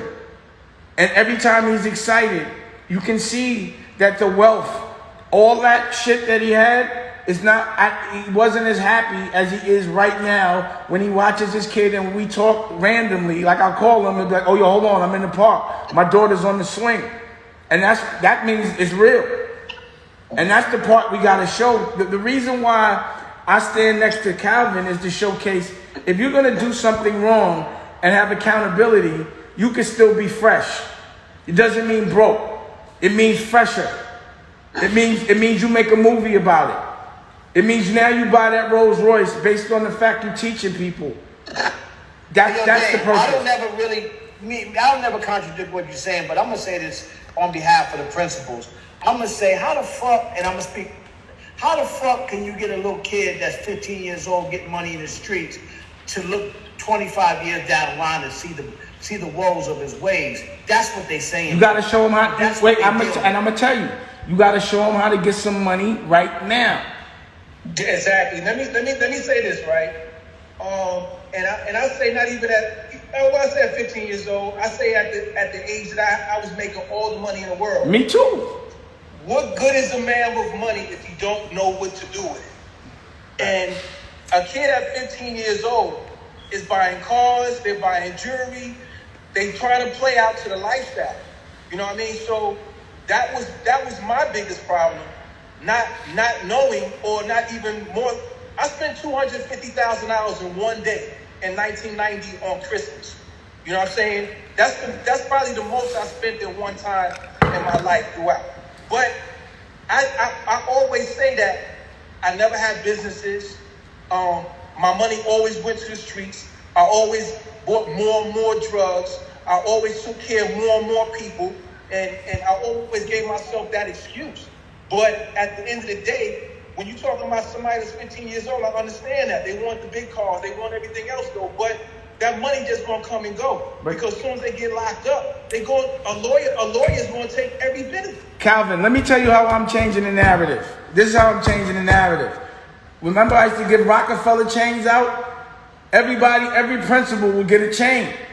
You know, we'll get a jacket. We just got to move y'all have drug dealer swag.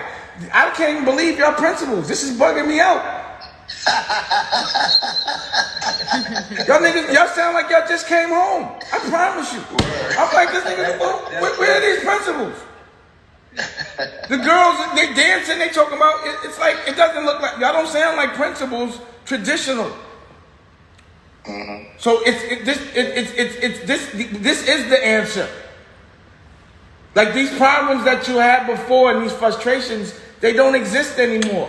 Because before, you didn't have a person with a network that wanted to empower the right people. They want puppets. They want actors. They want hollow people to be famous so they have nothing to say. I'm trying to make everybody here the new rapper. So you see, that's why I said that, Dave, because, I mean, me and you have a 30-year relationship, but I know how to charge your battery, but that's why I said it. So the why doesn't even matter. I'm not offended, and I like your glasses.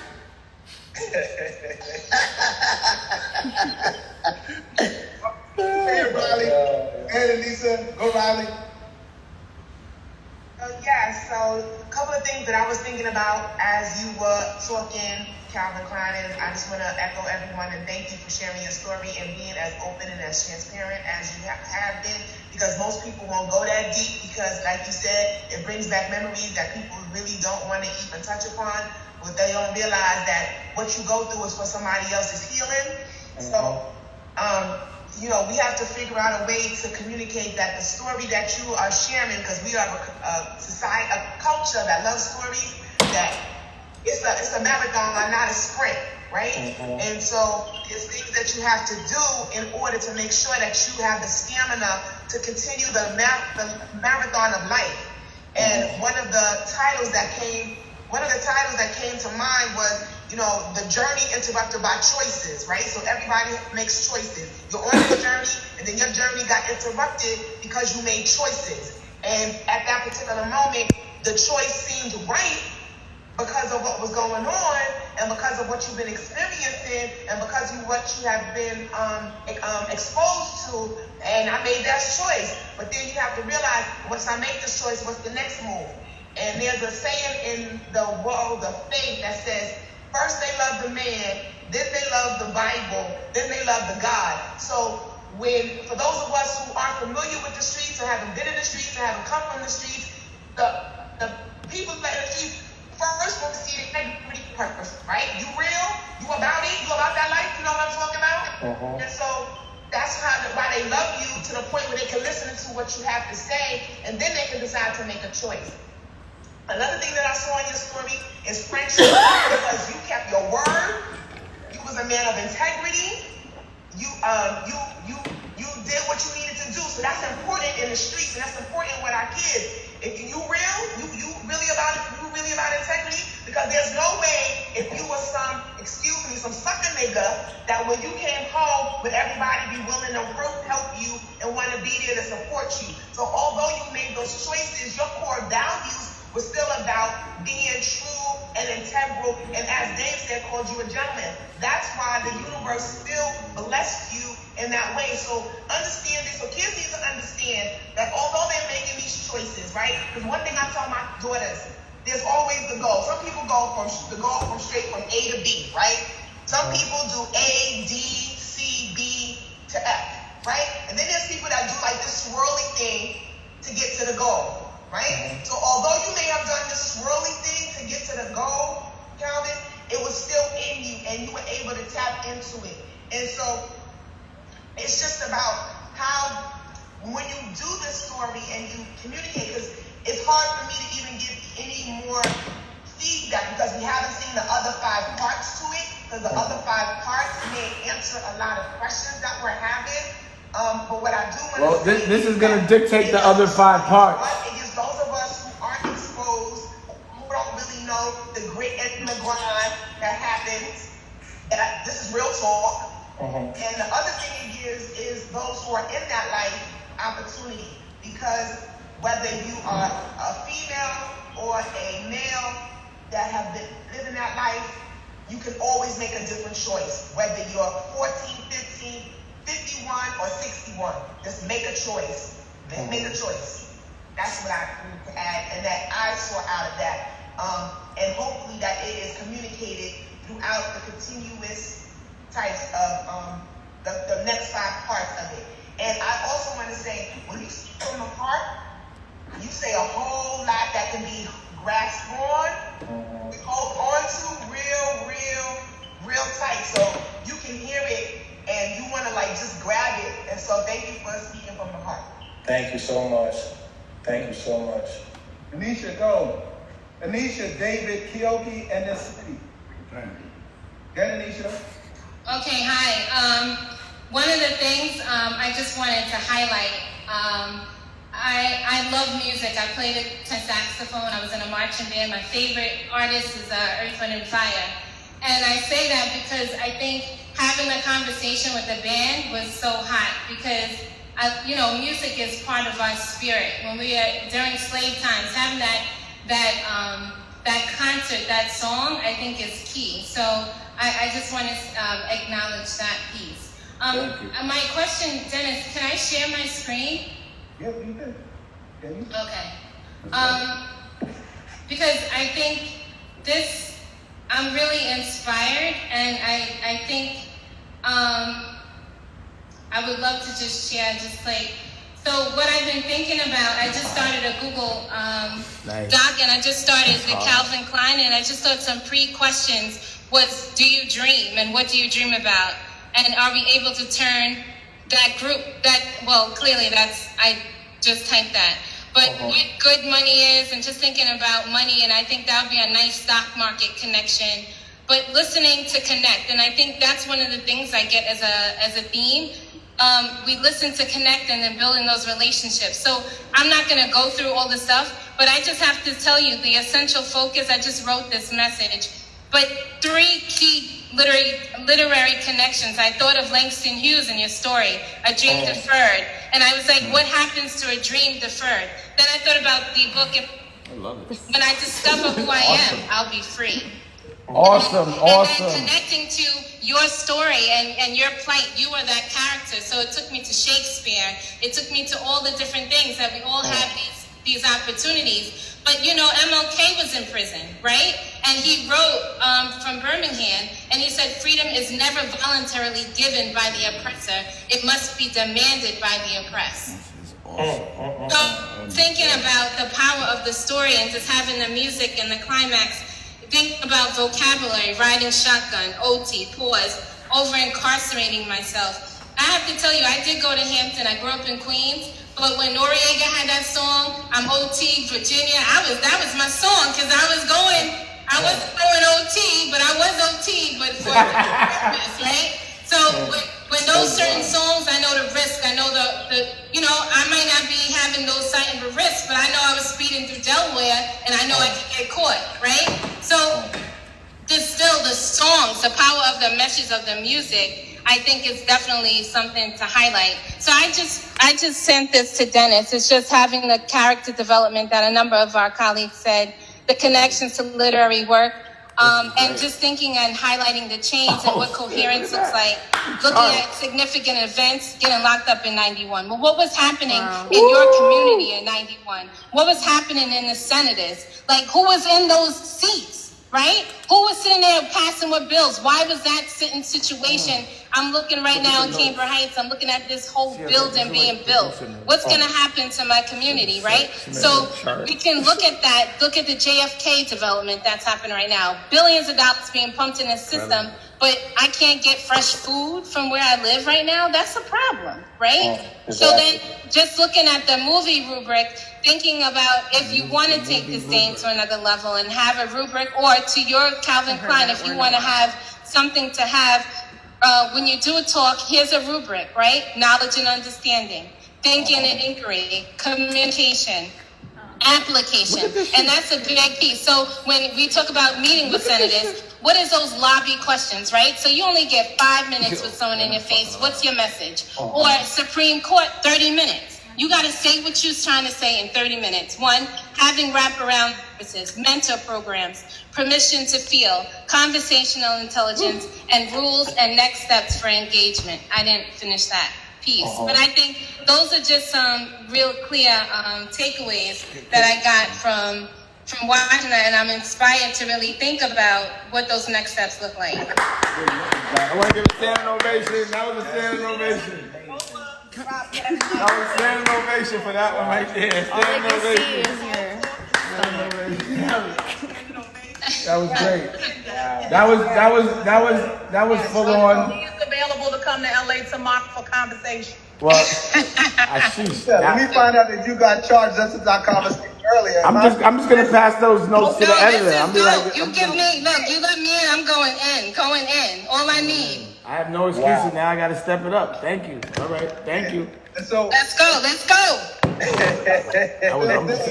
I'm excited. So what we're gonna do, I got a couple more people gonna go, but what Anisha's sending me, and then I'm also gonna ask everybody that's in the room to kind of give me like a 60 to 90 second, video of their review of it, and then I'm gonna send it all to you like that in a couple of days, if you don't mind. Incredible. I would like to give everybody my information as well before we get off, though. You know what I mean? Because I want everybody to be direct as possible with me, as well as Dane. But wow, that just blew me away just now. No doubt. Hey, David, try to follow that, David. Follow that, David. I don't know if I can follow that. But I want to say this. Y'all know him as Calvin Baycoat. I'm from where Calvin is from. Calvin was the dude I was looking up to when I was 14, 13. I was that kid that wanted to be like Klein. I didn't want to be like Calvin. I wanted to be like Klein. And what happened? I'm from Red Hook. I'm proud to say I'm from Brooklyn. Wow. And Klein is the reason why Red Hook has that name. So wherever I go, when I move around, when I say I'm from Brooklyn, and they say Brooklyn word, and I say Red Hook, they say Red Hook, and I go, yeah, Red Hook, the old Red Hook though. I don't say the new Red Hook, I say the old Red Hook. But I wanted to say that Calvin he's a different dude now. Like, he's not that dude that was out there doing things, this guy is just incredible, man. Like, I read his book as I was moving up. I'm going to say this because I didn't want to say it, but I'm going to say it. I'm a correction officer right now. And Calvin Klein is the reason why I'm a correction officer, because I didn't want to do that. And he told me, I was doing music. And I was like, yo, Klein, man, I'm getting ready to do this thing. And he was like, man, you better go over there and get yourself together. And I was like, yeah, but, it's the streets. And he was like, go out there and do what you're supposed to do. And from then on, I became a minister in the church. I became a filmmaker. I became a musician. And a lot of that, I wanted to put that out there to you guys, to you principals, and to Dane. Thank you, Dane. Calvin is really a pure gentleman, man. He's not this monster that everybody be thinking he is, man. And I wanted to get on here and I wanted to say it because I'm a product. I'm a product of what he pushed. He did his street thing. He did what he had to do out there when he had to do it. But I'm gonna be 45 years old, man, next week, God willing. And Klein is one of them guys. Like, he's just, I looked up to him. I aspired to be like him, and I feel like we got the same traits. If I never would have went the other way, I would have been the next Klein.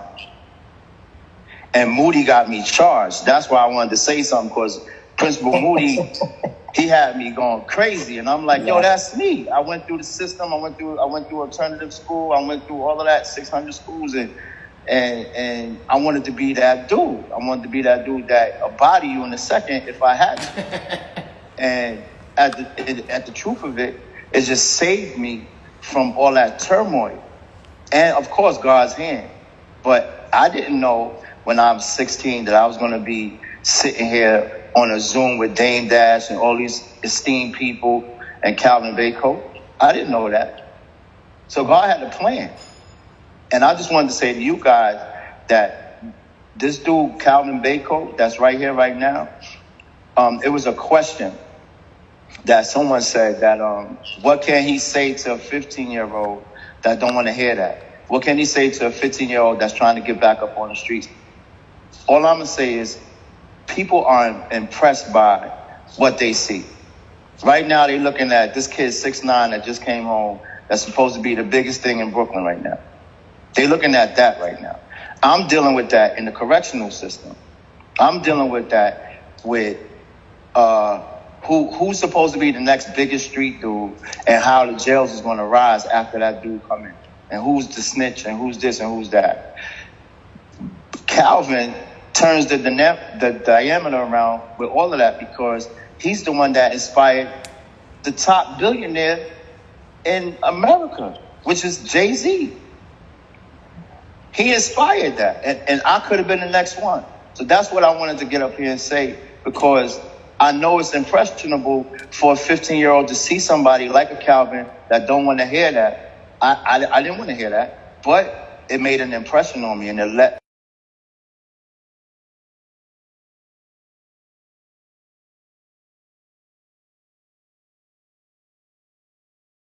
What I wanted to say. My big brother Calvin, I love you, man. And please, man, please keep on inspiring and doing things. Even if this don't happen, please keep doing what you're doing, brother. Please keep doing what you're doing. Thank you, man. Thank you, bro. Thank you, David. Of course. Yeah. Yo, Keoki, if you in the room, and then Smitty. That's the inspiration, man. That's everything is so inspiring, man. It's crazy, man. Like I never thought that my reward after all this would be life, for one, and the second one would be doing something that I can appreciate doing and people be proud of me doing, man. I never saw this coming in a million years. I understand that. So, wow. I'm on. It's all right, Calvin. Oh, we got you. Yeah. Let it out. Oh. Thank you. It's all right. Well, we shining the light on you. We're shining the light on you. Hey. Calvin, it's all right. The whole team, yo, it's beautiful, man. It's a beautiful thing you're doing, man. Keep doing it. Yes. Love you, man. Thank you so much. Thank God. This is my Go ahead, Keoki. Go ahead. All right. Thank you. First of all, I just wanted to say to everyone, first of all, I'm filled. I am filled. Trying to gather my words to say because everyone was dropping so many jewels and I felt it. I loved watching the movie. Took me back to the 80s. I wasn't the man, but I was the girlfriend of the man. Real talk. in my neighborhood. So, what I got out of it were a couple of things. First, let me just say to Anissa, oh my God, I loved how your feedback, the Google form. I love working with people who are just on it like that. So kudos to Anissa. Yes. Oh my God, that was wonderful. Amazing. Moody as well. I wanted to just give you an offering. That was amazing. But the movie for me, what I got out of it was reputation. And someone spoke on it earlier, how, it's not just what you say, but the things that you do, I think gave you credibility. In meeting with the kids and even their parents, I think your background story, even coming out of it, is going to give you that credibility from the rip. I also got out of it mentorship, the fact that you made a relationship and had a mentorship with Damon and Jay and Akon, and just the importance of mentorship for our students as well. Also, the fact that you said when you were in, you were studying your craft, you were reading. I thought that was also important. We use the term in our school too: preparation plus opportunity equals a blessing. So how you prepare yourself, even when things are, not going your way, and then when opportunities come about, then you can walk into them. So I thought that was a good point there. Also, the fact that you rebounded, right? So all the time we talk to our kids about, being able to bounce back from the things that they're going through. Everybody's not going to have a super perfect life, but just bouncing back from some of the things that the trauma, or even some trauma that you inflicted, that you said.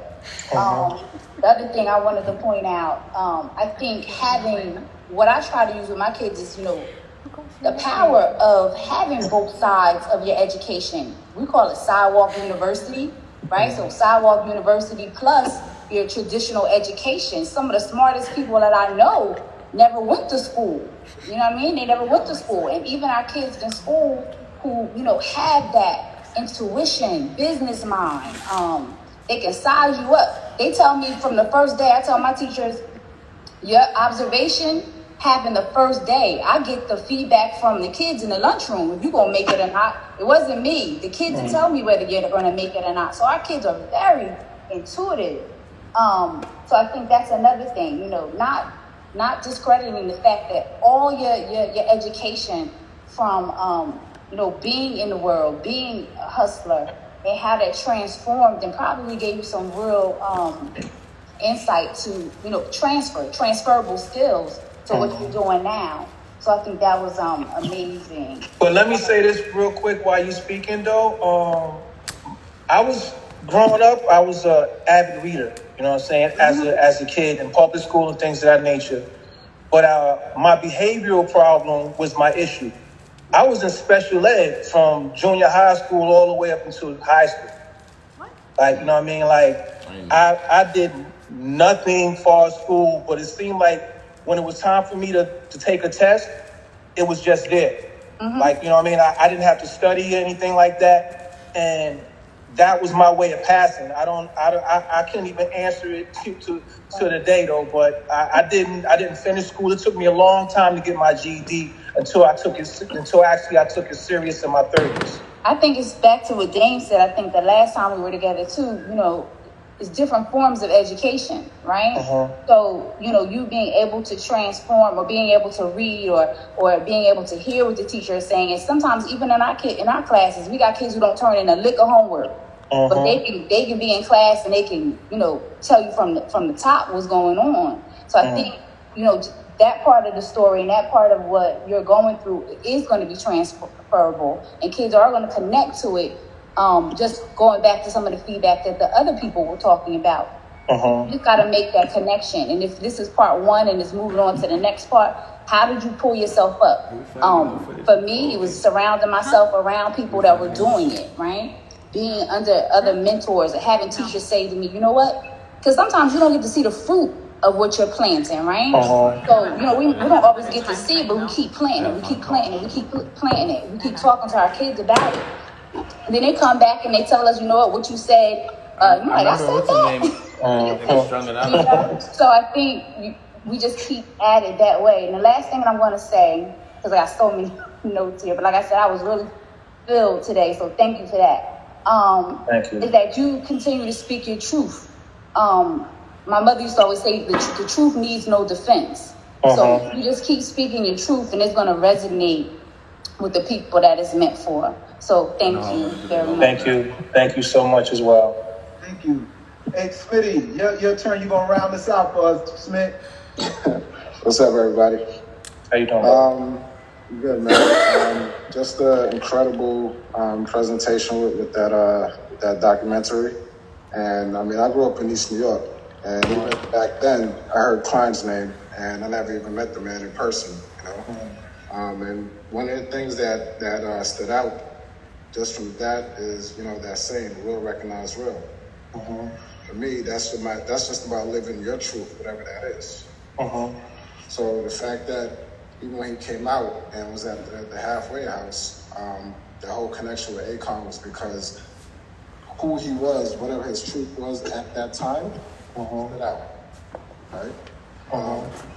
Moving forward to that, I kept hearing the question, how do we teach? How do we get this message?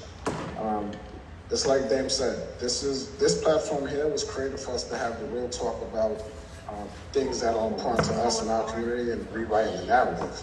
And so we can take this platform and figure out how to give Klein the platform to talk to our kids, which is, and him just talk. Like he said, he's not going to go in there and try to tell a kid what to do, how to do it. I'm sharing my story. I'm talking to him because I care. And there's no such thing as coincidence, right? So with everything that Klein has done that landed you in there, that was like the balance to say, done enough destruction, pause. Now he's out and breathing life. You know? So I just think that's one thing, and I know about the context and everything, and that's gonna show add more parts to it. But I think the context is more for us and more for the, I guess, people out there who we need to show them a different message. But for the kids and getting that message to them, we just gotta let the people that they think is cool speak to them in their language, on their level, to get it across in an authentic manner. So, exactly. You know, I don't want to just ramble on. I just want to share that part right there. Thank you, brother. Thank you. Yes, I want to also say this too, though, right? Again, I say I'm available. I make myself available. I'm here for the cause. I'm here for every purpose of just bettering, the youth. I have 4 daughters, and my thing is that I never want to have any of my children come in with a young man and I ask him his name and he tell me his name is Calvin Klein. That's what I fight against, every day. So at this point, even if you have anything to help me help you with, I'm all in. You know what I mean? Like if y'all have classes with the students and y'all want me to, if y'all have Zoom classes or whatever video classes and you want me to come in and speak for a few minutes or say whatever it is that I have to say, I'm all for that. Like, you know what I'm saying? Like, use me for all that I'm worth. You know what I mean? Like, I don't know what value I am to. No so all I can do is just provide myself as a service and hope that, that you see what I see in myself. No and that's change. And that's the what I have in my heart, because I'm not out here. I'm too old to play games, and how much life left I have, I want to be able to service it to the best of my ability. Hey, Calvin, I got one more principal who had something. Tivia, you in the room? Yes, I'm here. Go ahead. How you doing? So I just want to say, Calvin, I'm so inspired by your story. Dane, thank you for this opportunity and this platform. Dennis, you are amazing. I met you last year, and everything happens for a reason. And I say that to say, I've been a principal of 2 schools in Brooklyn, born in Brooklyn, representing Brooklyn, New York. And I just transferred to a school in South Jamaica, Catherine and Count Basie, which has a very poor reputation. And I say all of this to say, I've been on both ends. I was a correction officer. I left teaching, started teaching in Harlem, left teaching, became a correction officer, was placed in OBCC, the worst jail on Rikers Island we know. And one of my students came through that jail. And I said, this is not the place for me. I need to get back into education. Went back into education. 4 years later was promoted assistant principal. 3 years later promoted a principal, and then have turned 2 schools around and about to turn a 3rd one around. The last 2 weeks I've been engaged in working on a magnet grant, which is going to give me an opportunity to have a theme that will give my students a platform. And the theme that I chose was digital media and performing arts. I want my students to be able to tell their story.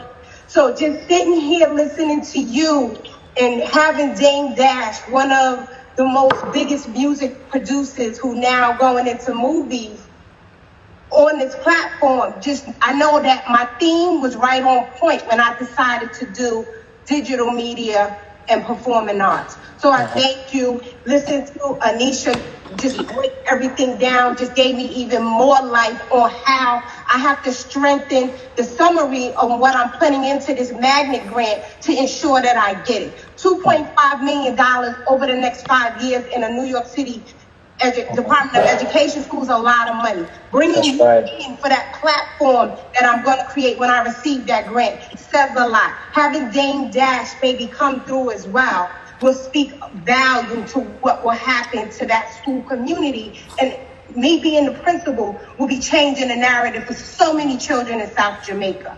So again, I thank you all for this platform and really giving us the opportunity to be and be part of your story. Thank you. Thank you as well. Thank you so much as well. No, I got someone from South Carolina. Jamie, you in the room? Yes, I'm here. There she is from South Carolina. So listen, I'm usually the quiet one. I sit back and I take everything in, but I feel like walking or leaving this Zoom without saying something would just be a disservice. So I feel like I have to acknowledge just the generosity of just the volunteerism in the room. I'm blown away, I'm impressed, and I'm grateful just to be a part of the conversation. You know, we all in education have learned about multiple intelligence and how there's so many ways to define intelligence. And, you know, it becomes frustrating in education not to see our brown babies sometimes being defined as the intelligent people we know they are, but just to sit in this room and hear the creativity from so many lenses. We all have a different level of of intelligence that's being displayed here. From the linguistics, from the artistic, from the vocal, just from every angle, I'm impressed. There's a phrase that I always work with in the positions I've been in. I'm currently the assistant principal at the elementary school with Constance, who's on this call, who makes sure I'm involved in everything that happens. So thank you, Constance, for always keeping me in the loop. And Dennis, who's the first person who really called her out. You sold me the first day you met us because you were able to call her out on things that I didn't feel like anybody else knew. So I was sold from that time, and I think one of the gifts you have, Dennis, is recognizing the gifts in other people. And so for you to pull all of us together, you know, with Damien on this call and with Calvin and all of these principals who are enlightening me in every moment that I sit on this call, I'm grateful. I was born into all of these stories that you guys talk about. Mom who tried to hold us together, and long story short, he is no longer on drugs, 20 plus years clean. So I'm just saying that, you know, we cannot judge a book by its cover, and listening to all of you, it's just a reminder. But the MORE, which is an acronym for teen, and together there's so much to be accomplished here, and I look forward to the opportunity to support. And I just want to again thank everybody for not counting it robbery to participate and to share, because we need each other to be successful. So thank you so much. Thank you, Jay. Thank you as well. Thank you. Well, hey, Calvin. Listen, brother, I mean, I don't know what you expected. I hope this was even more than what you expected. I hope that you was fed as much as we were fed. And, you know, at this point, we really want to, leave you with the last word, about this experience for you, and, what we can do next to continue to help you to move your legacy forward. Yes. Well, I want to first and foremost say thank God for Jesus for all you guys. This is far more than what I expected. Far more than what I expected. I'm humble to it. You know what I mean? Trust me and believe I'm humble to it. Just to be as strong as I can be with a team that's going to help me get the message out and to educate the young kids and, just do my part. That's all I want to do. I'm indebted to society to do my part. And all I'm asking you guys is to help me do my part. I don't know everything. I don't know how to put grants together. You got somebody to help you with that, Cal. Yes, like I said, I would just like to have you guys have direct contact with me to be able to have my information, which I'm sure you'll give it to them. Yeah, no doubt. And I'm all in. You know what I mean? I'm all in. You know. Again, I appreciate everything. Calvin, man, it's funny because I watched the OG. I watched it last week, and watching it a second time, I had a completely different perspective on it because the first time I did it, I watched it for entertainment. When I watched it today, I learned something, and again, I learned and I looked through a lens of a man and a true man in every aspect of the word. You know, I think Anissa spoke. Stand up dude from the gate, like that's important to me. And as I said, people look at things, for a lot of times we watch videos and watch movies and stuff like that to be entertained. But I can tell you for a fact that this time that I saw it and being able to talk to you and communicate with you about it, it just makes it that much more powerful what you did, brother. And I can't tell you how happy I am to have hosted something like this, because I know everybody on this platform was blessed by what you did. So, me, you, Dave, Lays, we got some talking to do. But anything that we can do to help you moving forward, brother, you got it. You got a family in New York, you got a family in New Jersey, you got family in South Carolina, you got family. Everybody in this room right now, if there's anything you ever needed from us, where else we from? Anybody else that I missed? New York, New Jersey, South Carolina? I know we usually have a lot of people from all over the country, but if you need us for anything, Cal, I promise you, you'll get your answer within 24 hours if there's anything you need from. Wow, thank you so much, man. Thank you so much. I'm humble to that. Wow. This is, to be honest with you, this is. I've been stagnant for a while. I'll be honest with you. I've been stagnant for a minute, just trying to figure out what I can do. Even prior to coming into the quarantine, just trying to figure out where I fit in. You know what I mean? And like I said, being able to go to schools and not have no one as a grant writer to be able to help me with the grants and stuff like that was really kind of holding me back for a very, very long time. And a lot of times when you're bonded by the State Department of Education, your principals, especially here in New York, you have to have at least about 3 or 4 principals, I believe, that's supporting you and backing you. I believe now, I have that, or I can get that now, but Who's right there? You got that. Thank you. It's just not really just trying to figure it out, man. That's what I'm just trying to figure it out too at the same time as I grow.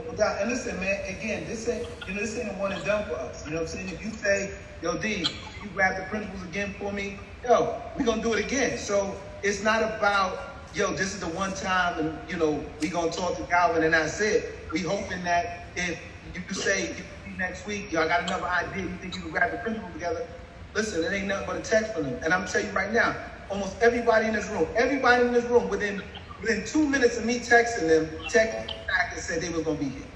Wow. That type of people that we got here.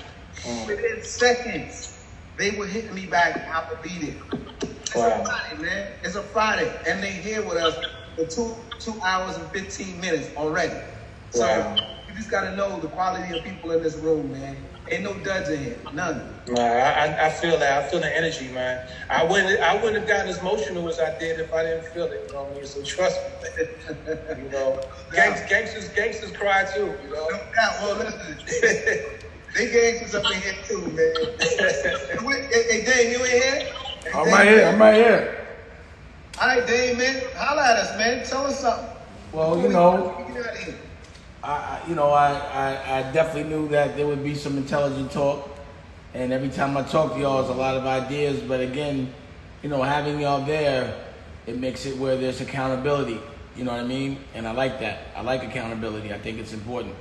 And I just think there's a lot of power in the room. I'm gonna keep saying it. But I just want y'all to keep notice how I keep walking it like I talk it. Not to put it about me, but I'm about that action. And, you know, we're here. So challenging us. You know, we say we're going to do something, we do it. You know, that's the pride that we have. So when we say we want to help, we want to help. And my thing is to make everyone in here famous. Everyone in here should be a celebrity. When they get back to school, they should sign autographs.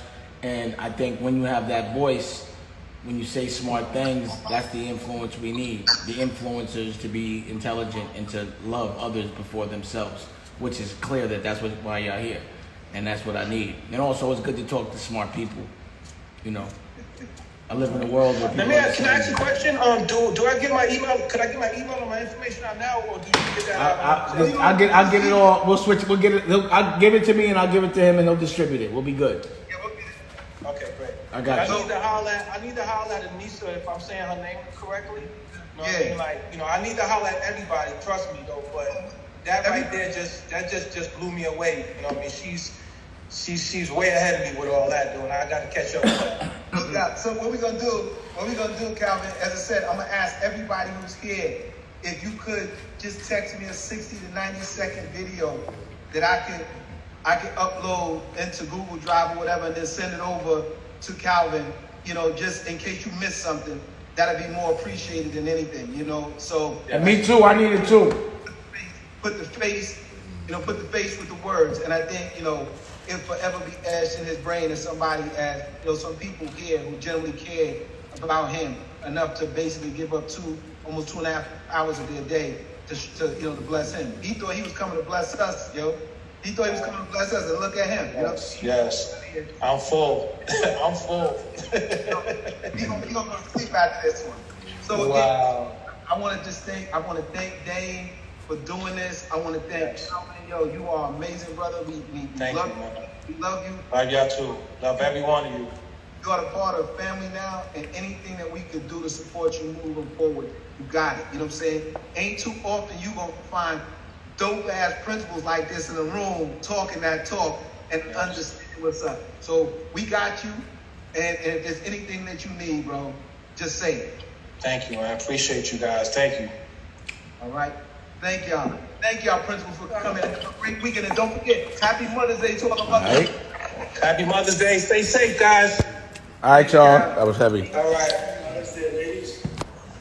So from one Zoom to another, all productive, all about evolution, all about moving forward, being productive while we in the motherfucking pandemic. You know, I'm able to talk to more people because they're focused. And this is the time to make some change. So